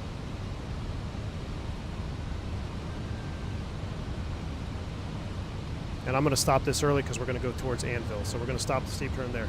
Very believable. No qualms about it. 6,000. Let's descend to 3,000 open descent. The flight director is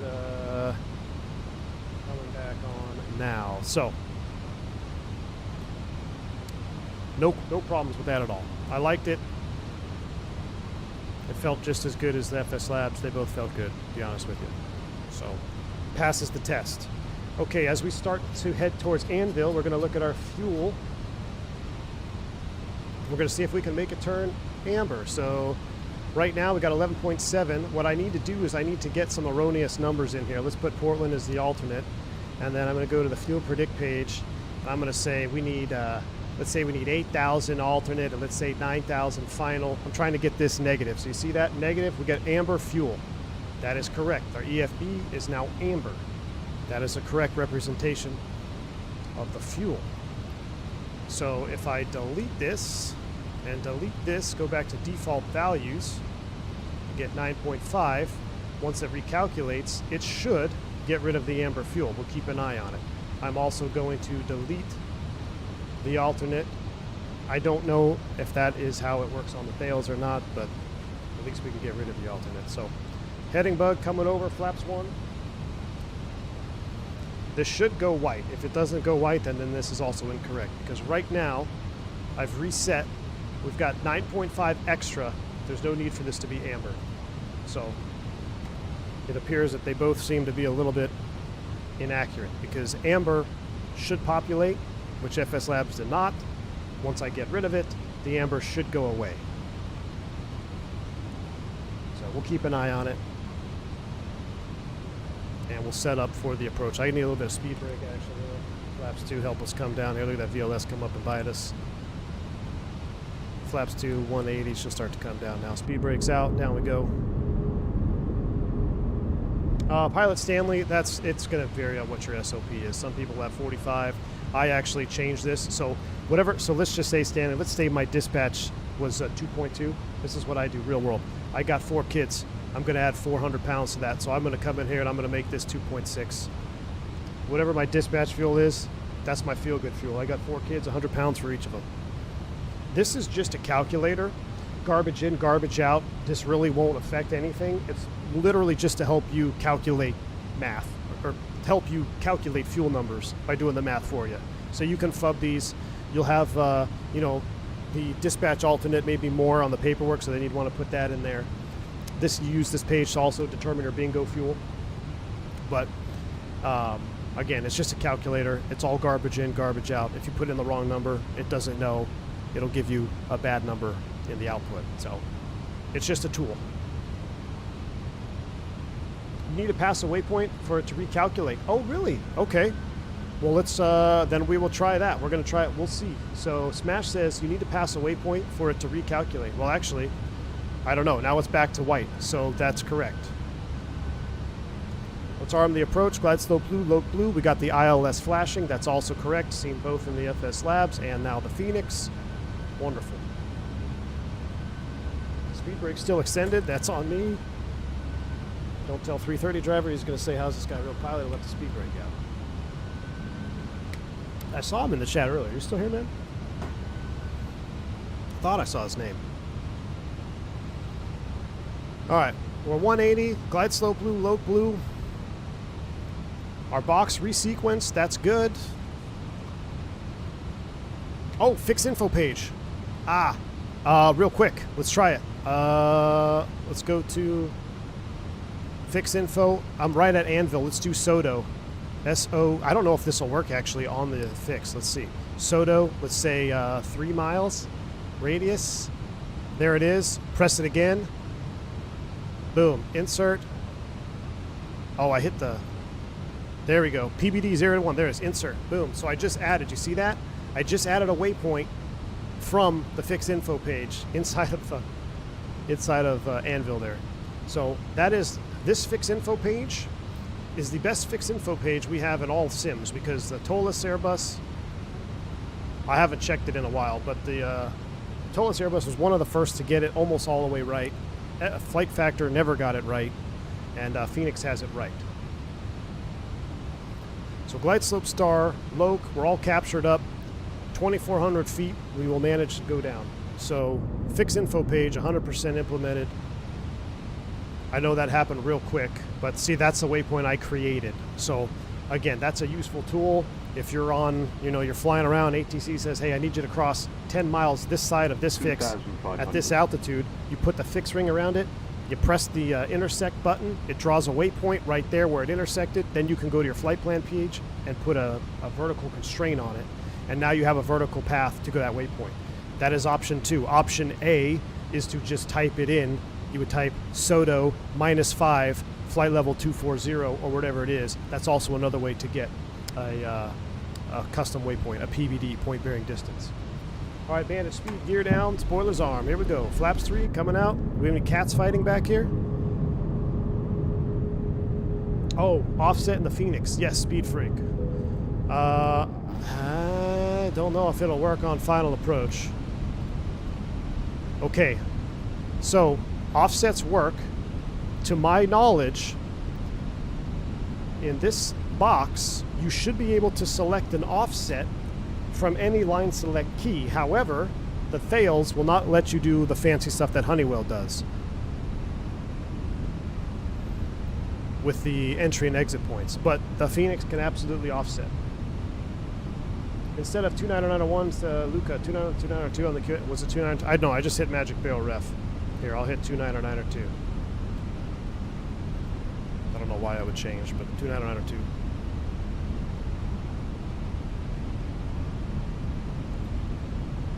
All right, we're fully configured. We're going to let this go down to minimums, and then we'll hand fly.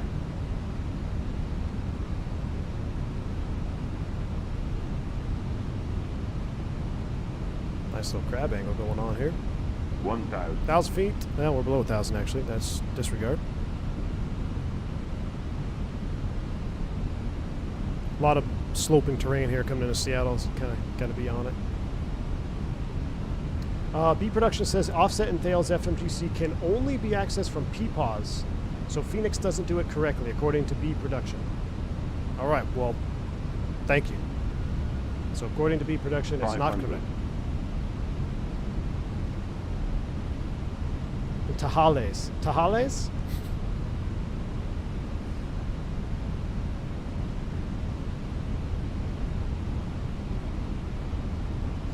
All right, there's 100 minimums. above. Autopilot's off. 300. Minimum.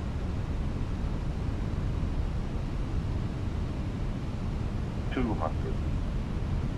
Glide slope. Definitely must be Glide something slope. with the glide slope here. 40. 30. 20. Retard. 7. 5. All right, go around flaps. Man, Toga SRS, go around track. Up we go. Watch the tail.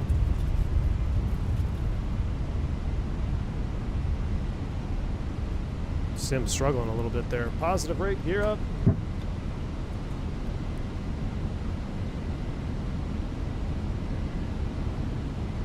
We never set our missed.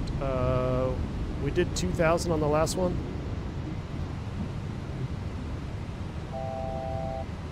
It's gonna blow through that. Alt star. That's why they used to always do that to us here. So many guys would bust that on their recurrent. Leveling at 2,000 is quick. Flaps 1, speed checks. Yeah, it's 2,000 for the miss. Yeah, oh, trust me, I remember, Wignut. I remember. Autopilot 1's engaged. I don't have nav and go around enabled, so I manually selected nav. We're naving out to Milt for the approach. S speed, flap 0.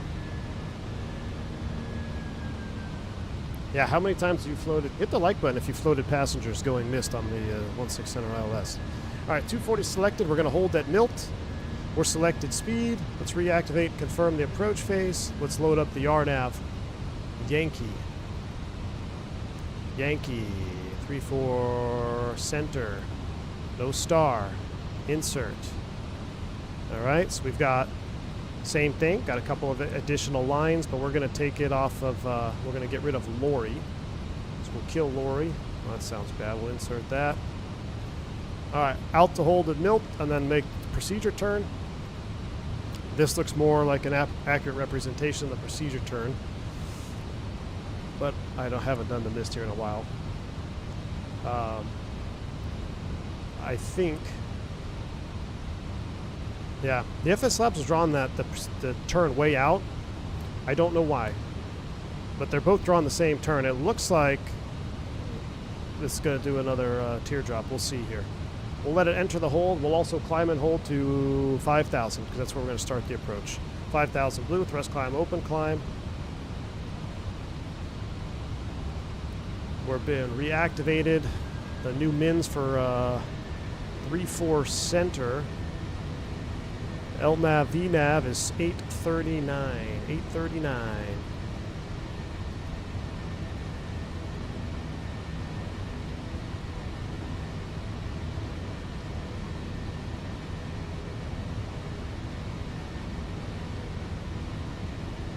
Yeah, FS Labs did a teardrop. I don't know. Is this going to do a teardrop or parallel? We'll see. It's either going to turn at Tebby or it's going to go straight out here.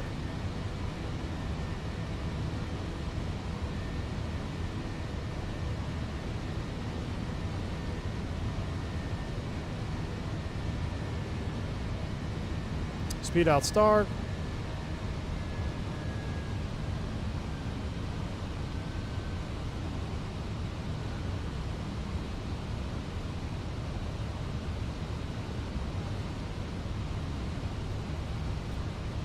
Parallel entry.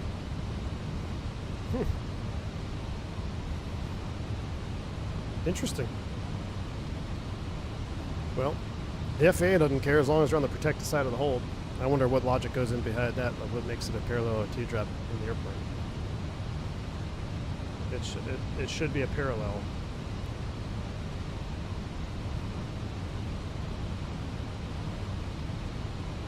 If it was doing a teardrop, it would bust the check ride. Well, technically, as long as you're on the right side of the hole. But no. This is doing a parallel entry. We did a teardrop on the last one? Are you sure? I actually don't remember.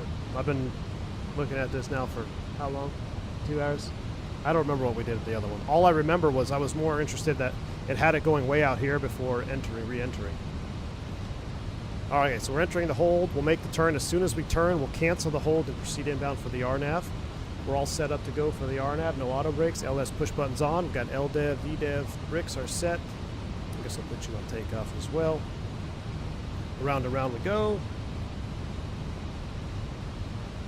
Ain't no FAA here.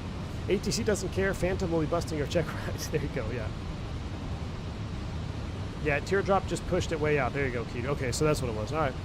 Yeah, I mean, I believe you guys. I'm struggling to remember now. It's all starting to blur together.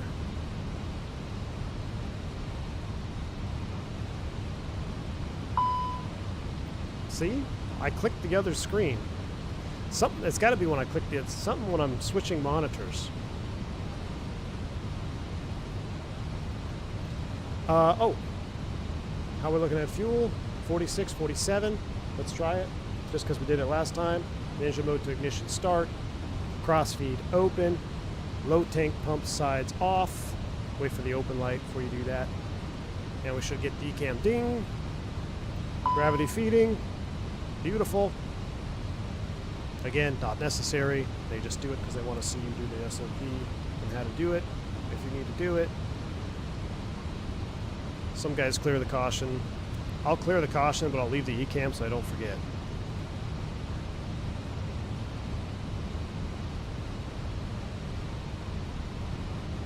Oh, recalibrate in McDo after stream? You know what? I totally forgot, Vodka. I totally forgot to recalibrate after we did the firmware update. I bet you that's what it is. I bet you that's what it is. Alright, so there we go. Getting down to 40 pounds. Close enough.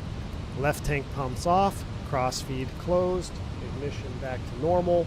Looking good. Let's proceed direct to exit the hold. Direct to Oddbow. Insert. Arm the approach. Fenix 357. Maintain 4,000 feet. Tell Oddbow. Cleared RNAV. Yankee 347. Alright, Alt. Finals blue. AppNav is captured. We're going down to 4. Once we hit 4, we'll start slowing down. We got ops out here already talking to me.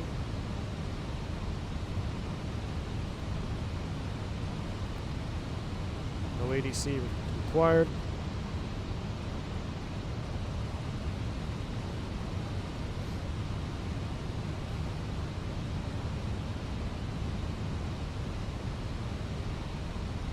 So if I remember, we're going to compare.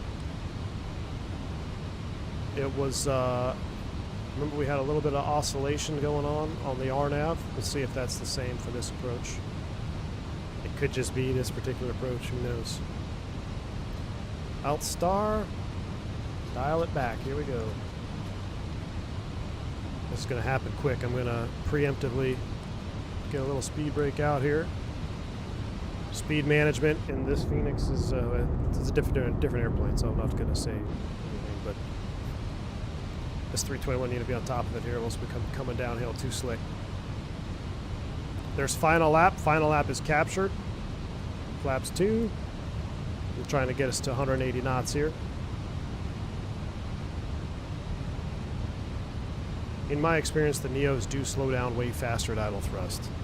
So the CEOs, it's just, you know, that smaller fan blade diameter and everything out front, those Neos, they all slow down much quicker. Or at least it feels like they do. And what I'm feeling now in the sim is good because the Fenix is requiring a little bit more drag with the spoilers to get her slowed down, whereas in the Leap Neo, I don't think I touched the spoilers once.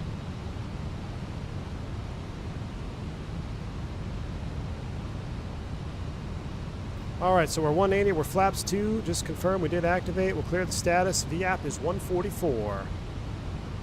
Touchdown zone is 400 feet. Was it? Yeah, 400 feet.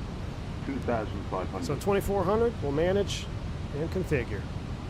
Again, we'll let her fly all the way down till minimums.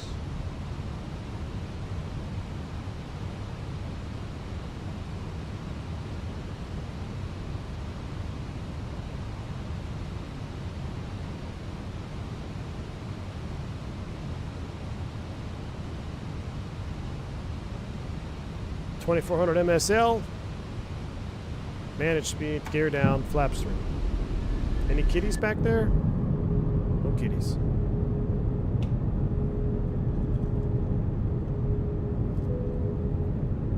Full flaps.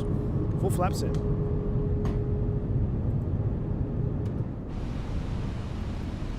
Alright, spoilers arm, auto brakes off, landing check, captain advise auto thrust speed, auto brakes off, we can't remember, landing on green, landing checklist is complete. No touchy.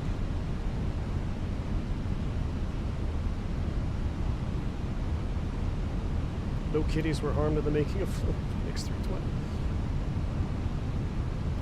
So far, we're rock steady here. Looking good.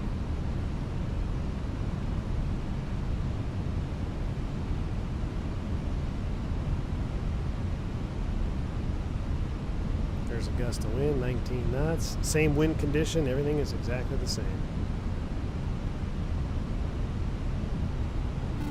AJ, thanks for $2 super chat, man.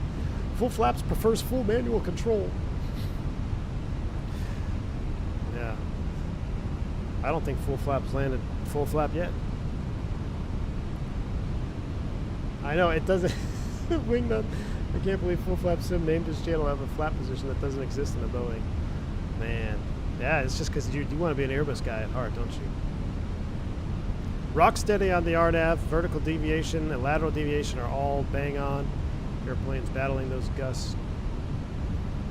Rarely chat, but often lurk. Got into aviation after stumbling on the channel a few years back, and now my PPL ride on Friday. Oh man, Stephen D, thank you so much for the support. That's fantastic to hear, man.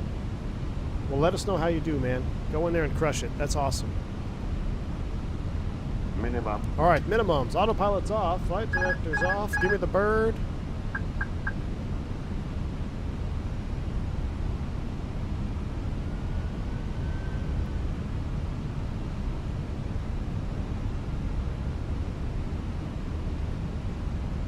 Seattle scenery is kind of poopy on this side of the airport, huh?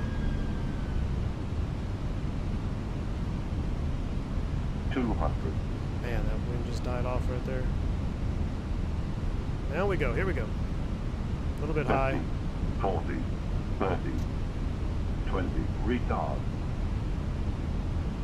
5. All right, let's go around. Watch the tail go around flaps. Flaps 3. Just gotta wait till she's ready to fly. Ignore the CRC. Toga, SRS, go around track.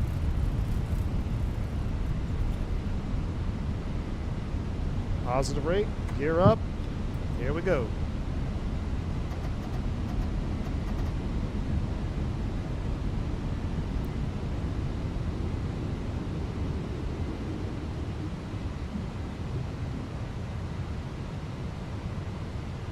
All right, autopilot 1, push for manage nav, lever climb. Flaps 1.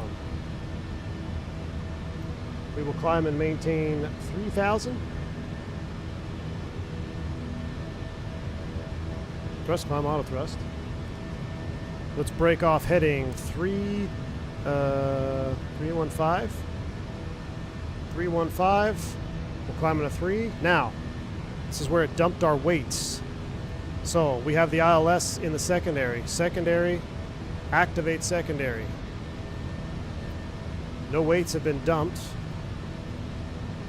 We still got everything we need. Our approach is still in there. We'll reactivate, confirm. All our barrel mins are exactly as they should be. That's a flawless secondary activation. I'd never seen the one where it drops the weights before. I don't know if that's, I don't know if that was a fluke thing or not. It shouldn't drop the weights though. From real world experience, that's the benefit of having that secondary flight plan in there. You just activate secondary, your approach is in there, boom, boom, we're good to go. I'm gonna set a different speed here though. We're gonna set, we'll just maintain 2. Yeah, actually let's dial it. Let's just get right on it. This is Autoland time. 180, flaps 1. Offsets, they work. Xylobo, they work. We already looked at them. I can't offset off, well, I mean, I probably could offset off the final approach, but why would I want to do that? But they do work, but we've been told that you should only have offset from L1, where in the Fenix box we get offset from any key. So that's what we've been told. But it does indeed offset just fine. All right, flaps 2. Let's come parallel, downwind here. Opposite of the upwind leg. Where's my upwind leg guys at in chat? Let's shoot a line. Anvil, it's in the box, 345 insert. Do we have to hard tune? No. ISCI is still in there. Cool heading. Cool heading. There we go. So you'll notice that's how the secondary should work. We don't have to hard tune anything. We've got our RNAV was in there, everything. So that all worked just fine. All right, we're 180 flaps 2. This is going to be a tight turn into Anvil. I'm actually going to come back 10 knots. Let's see if we can spin it all the way around and do a smart low capture.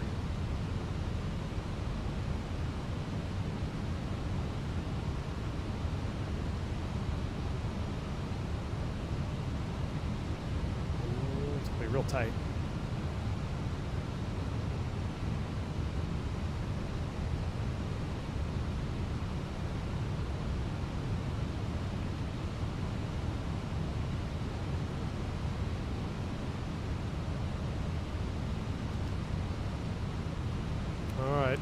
Blue cap through pump +2. Low star, it's got it.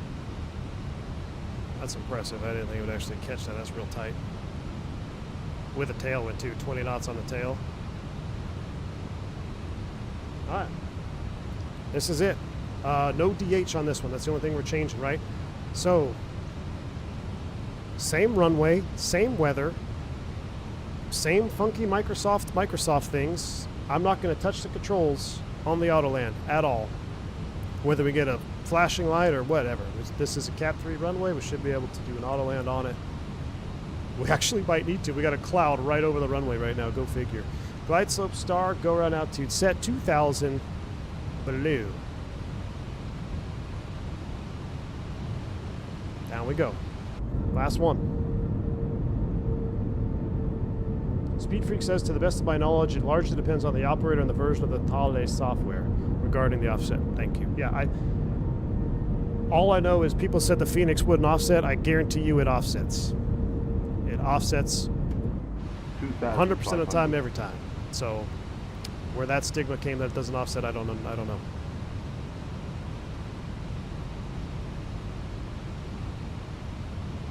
Blue Seahawks down there. Clouds and window are closer than they appear. All right, 2,400 feet, managed speed, gear down. No kitty cats, flaps 3.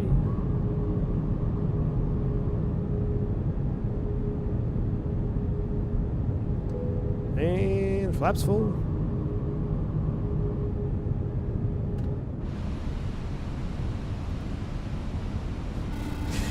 Captain Sim, thanks for $2 super chat. You offset. Oh, man. Oh, spoiler's arm. There we go. Thank you, Captain Sim. Appreciate you, man. All right, this is it. Hands off the controls. Not touching anything. My feet aren't on the powder pedals. Nothing. Oh, low auto brakes. We need those. Here we go. Let's see what's gonna happen. Mason Jet, what's up, man? Any cockpit reflections in the passenger windows? I don't know. I haven't seen one yet. Don't jinx me, Al Loper. Don't jinx me, man. I don't think we're at a good sun. There's no like good sun for the cockpit window reflection, is there? I don't know. I honestly don't know.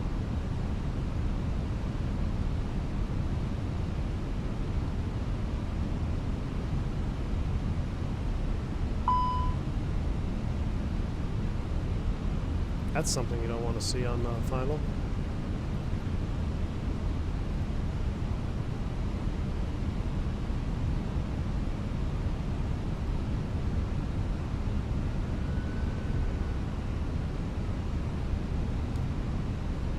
All right.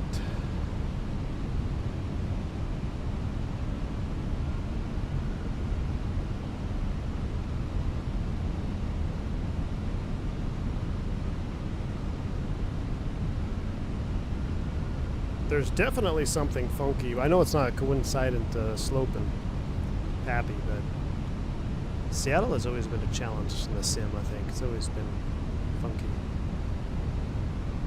Maybe I should get a pay where Seattle next time. Alright, winds are the same, winds are gusting. Down we go. Land green. Don't lose that slope. Just got my hand over the throttle for the retard call. 50, 40, 30, 20. Set. Retard. Retard. That's the best landing I've seen all month. That's better than all my landings. Damn. Reverse green. That's how it should auto land. Stutters are definitely simisms. My goodness, that was a good landing. All right, let's check the rudder pedal and autopilot disconnect. There it goes. We should get a red fault light because that's the incorrect way to disconnect. So this is treating it like an autopilot failure. That's why we get the ECAM. That is correct. That's all she wrote. That was the most impressive part of the freaking Autoland. I was not expecting that. I was expecting it to kind of at least smash it. But, all right. Well, is that, did we get everything? Let me just stop here and let me check my notes. All that we talked about. Okay. Oh, RTA adjustment. I forgot to talk about that in the other one. Well, now our flight plans are dumped, but it does do RTA. I've been doing that in the Fenix since it released. So you can do an RTA adjustment. I don't know, man. Do we have a clearish winner for today? Well, hold on. Let's go over it. Let me shut her down. Let me get GPU. We'll go over it quickly here. We'll connect this and we'll shut the engines down. We'll leave the flaps out. That's fine. Take care. Open. Is it hot in Seattle today? Let's go live weather. Live time. All right. So The captain and the crew.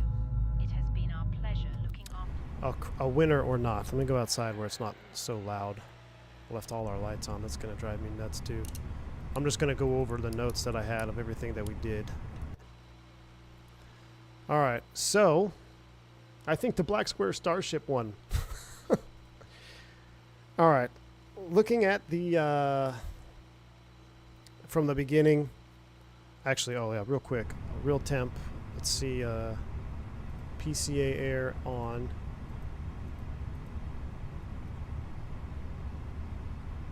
Will not let me put. Oh no, dismiss.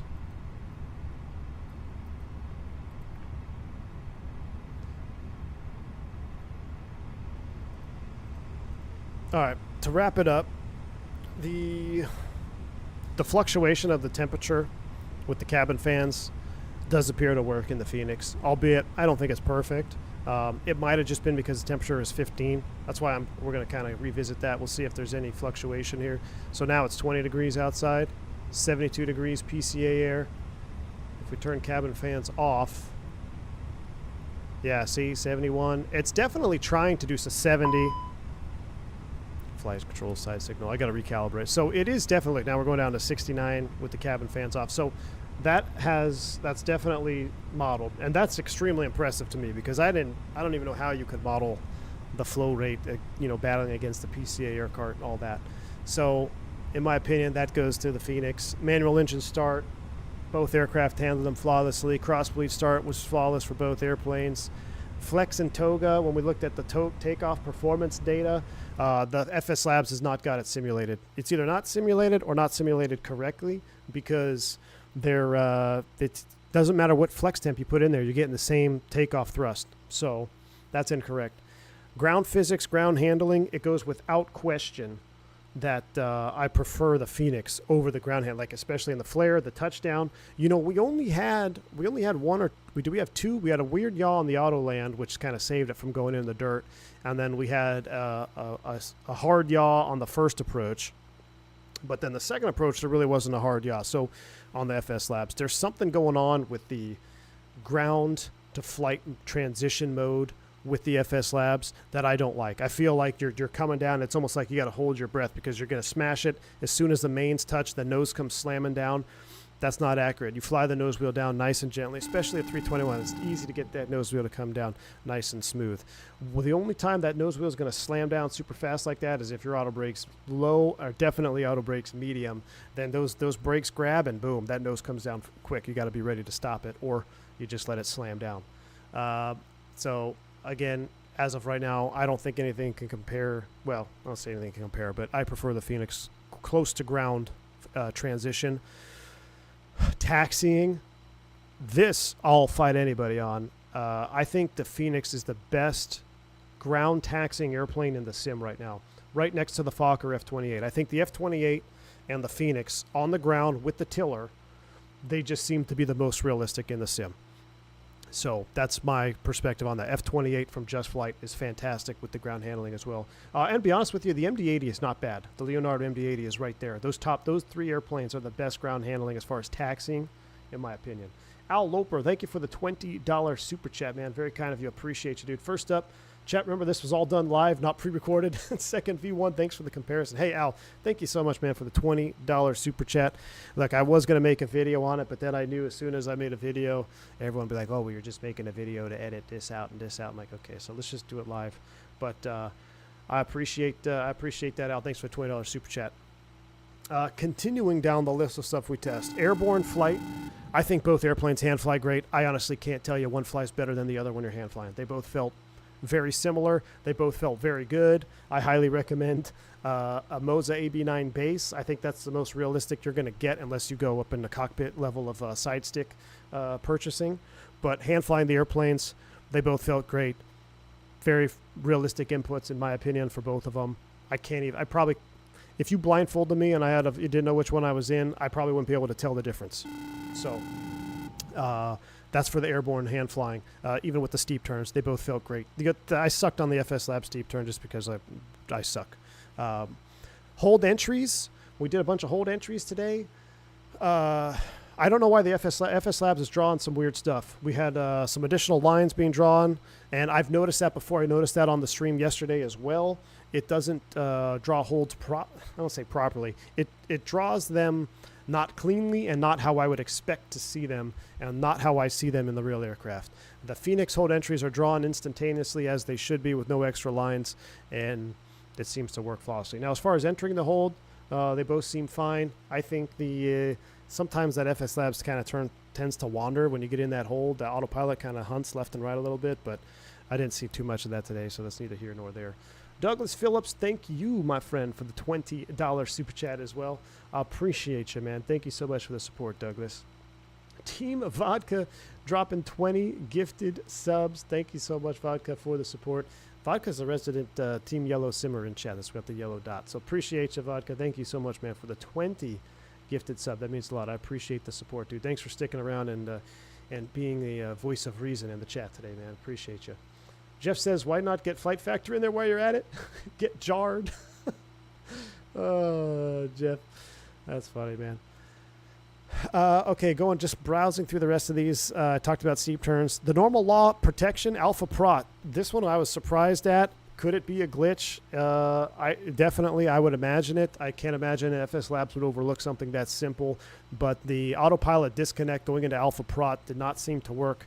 The airplane would just descend as if the autopilot wasn't on. That's inaccurate. That's not how the stall protections work in the A320 series of aircraft. So that needs to be either patched or looked at or something. What we saw in the Fenix was the accurate representation of Airbus stall protection. Alternate law, direct law, both airplanes entered it fine. We exited fine. They both did what they were supposed to do. We both got stall, everything looked fine. Basic ECAM handling. This one's interesting. We did a fuel transfer. We do that in the check ride as well. Today, the FS Labs did it flawlessly, just like the Fenix did it flawlessly. Yesterday, we didn't get a ECAM warning when the fuel pumps came off. So I don't know if that's a hit or miss or inconsistency. We'll have to keep an eye on it. This was a normal operation stream. When we start getting into abnormals, maybe we'll have to revisit that. But as far as today's testing went, that handled it just fine. Johan Jacobs dropping 10 subs. My man, appreciate you, dude. Very kind, guys. Appreciate the support. Thank you. Thank you, Johan. If I were to rate this on a scale of 1 to 10, the FS Labs is going to get a 2, and the Fenix will get a 10. The Fenix has, in my opinion, a flawless fix info page. It works exactly how the real airplane works. I can put radials. I can put PBDs off of radius fixes. I could create vertical points off of a radius intersecting fix. So that's how it should work. Fenix has it. Fix info is missing from the FS Labs. You can put a circle around it. That's about it. You might be able to shoot a line too. I didn't try that, but it doesn't have the other functions. Lateral offset. We've been beating this to a dead horse. I'm just going to say this. Both airplanes will do a lateral offset. And then I'll say this. Honeywell is far superior in offset. In the Honeywell system, you can set an entry-exit point. You can set the degrees that you want to enter and exit the offset. Way better, way more customizable, and it's not only off a PPAWS. We do not have a Honeywell box, though, for this, so that's to be expected. But I'm just going to let you guys fight in the comments about which one's accurate. Somebody said it should be on all the line select keys. Somebody said it's only line select key 1 because it's a PPAWS only. I don't know, but I'll tell you this. Both aircraft will offset. RTA adjustments, we didn't look at that today. The aircraft, the Fenix, will do an RTA adjustment. I've been doing that since it released. We did that on yesterday's flight in the FS Labs. It also works. The only thing is I could not delete the RTA adjustment in the FS Labs once I got it on. I couldn't delete it, so I don't know. Or we flew past the RTA, everything was gone, was past that, but we couldn't change our cost index. That could be a box issue. Right, wrong, or indifferent, I don't know. That's not how ours look. I would imagine you'd be able to delete the RTA after you've passed over it. Fuel prediction, FS Labs is FUBAR. It's not. It's something's going on there in the fuel predict page. Don't know why. We don't get amber. We don't get alternate fuel time, and it's just something's going on there. As far as alternates, once you put an alternate in your FS Labs box, you can't get rid of the alternate. I'm pretty sure that's not going to work that way in the real aircraft. Now, I don't know if you can put none. Somebody mentioned you cannot delete the alternate in the Thales box, like I did in the Fenix, which is also how our box is. So I think they both have that incorrectly. The only difference being if they're both incorrect, once you put an alternate in the FS Labs, you can't get rid of it. So Fenix, you can get rid of it incorrectly or not. Approaches, wrapping up the approaches, everything was flowing pretty good. I don't see any discrepancies on any of the approaches. I do think the Fenix autopilot tracking is better. It's smoother. It's more locked in. This was apparent on the first ILS approach that we broke off and hand flew, and it was very apparent when we did the Autoland. The FS Labs essentially crashed on the Autoland. The Fenix landed better than I could land the airplane manually.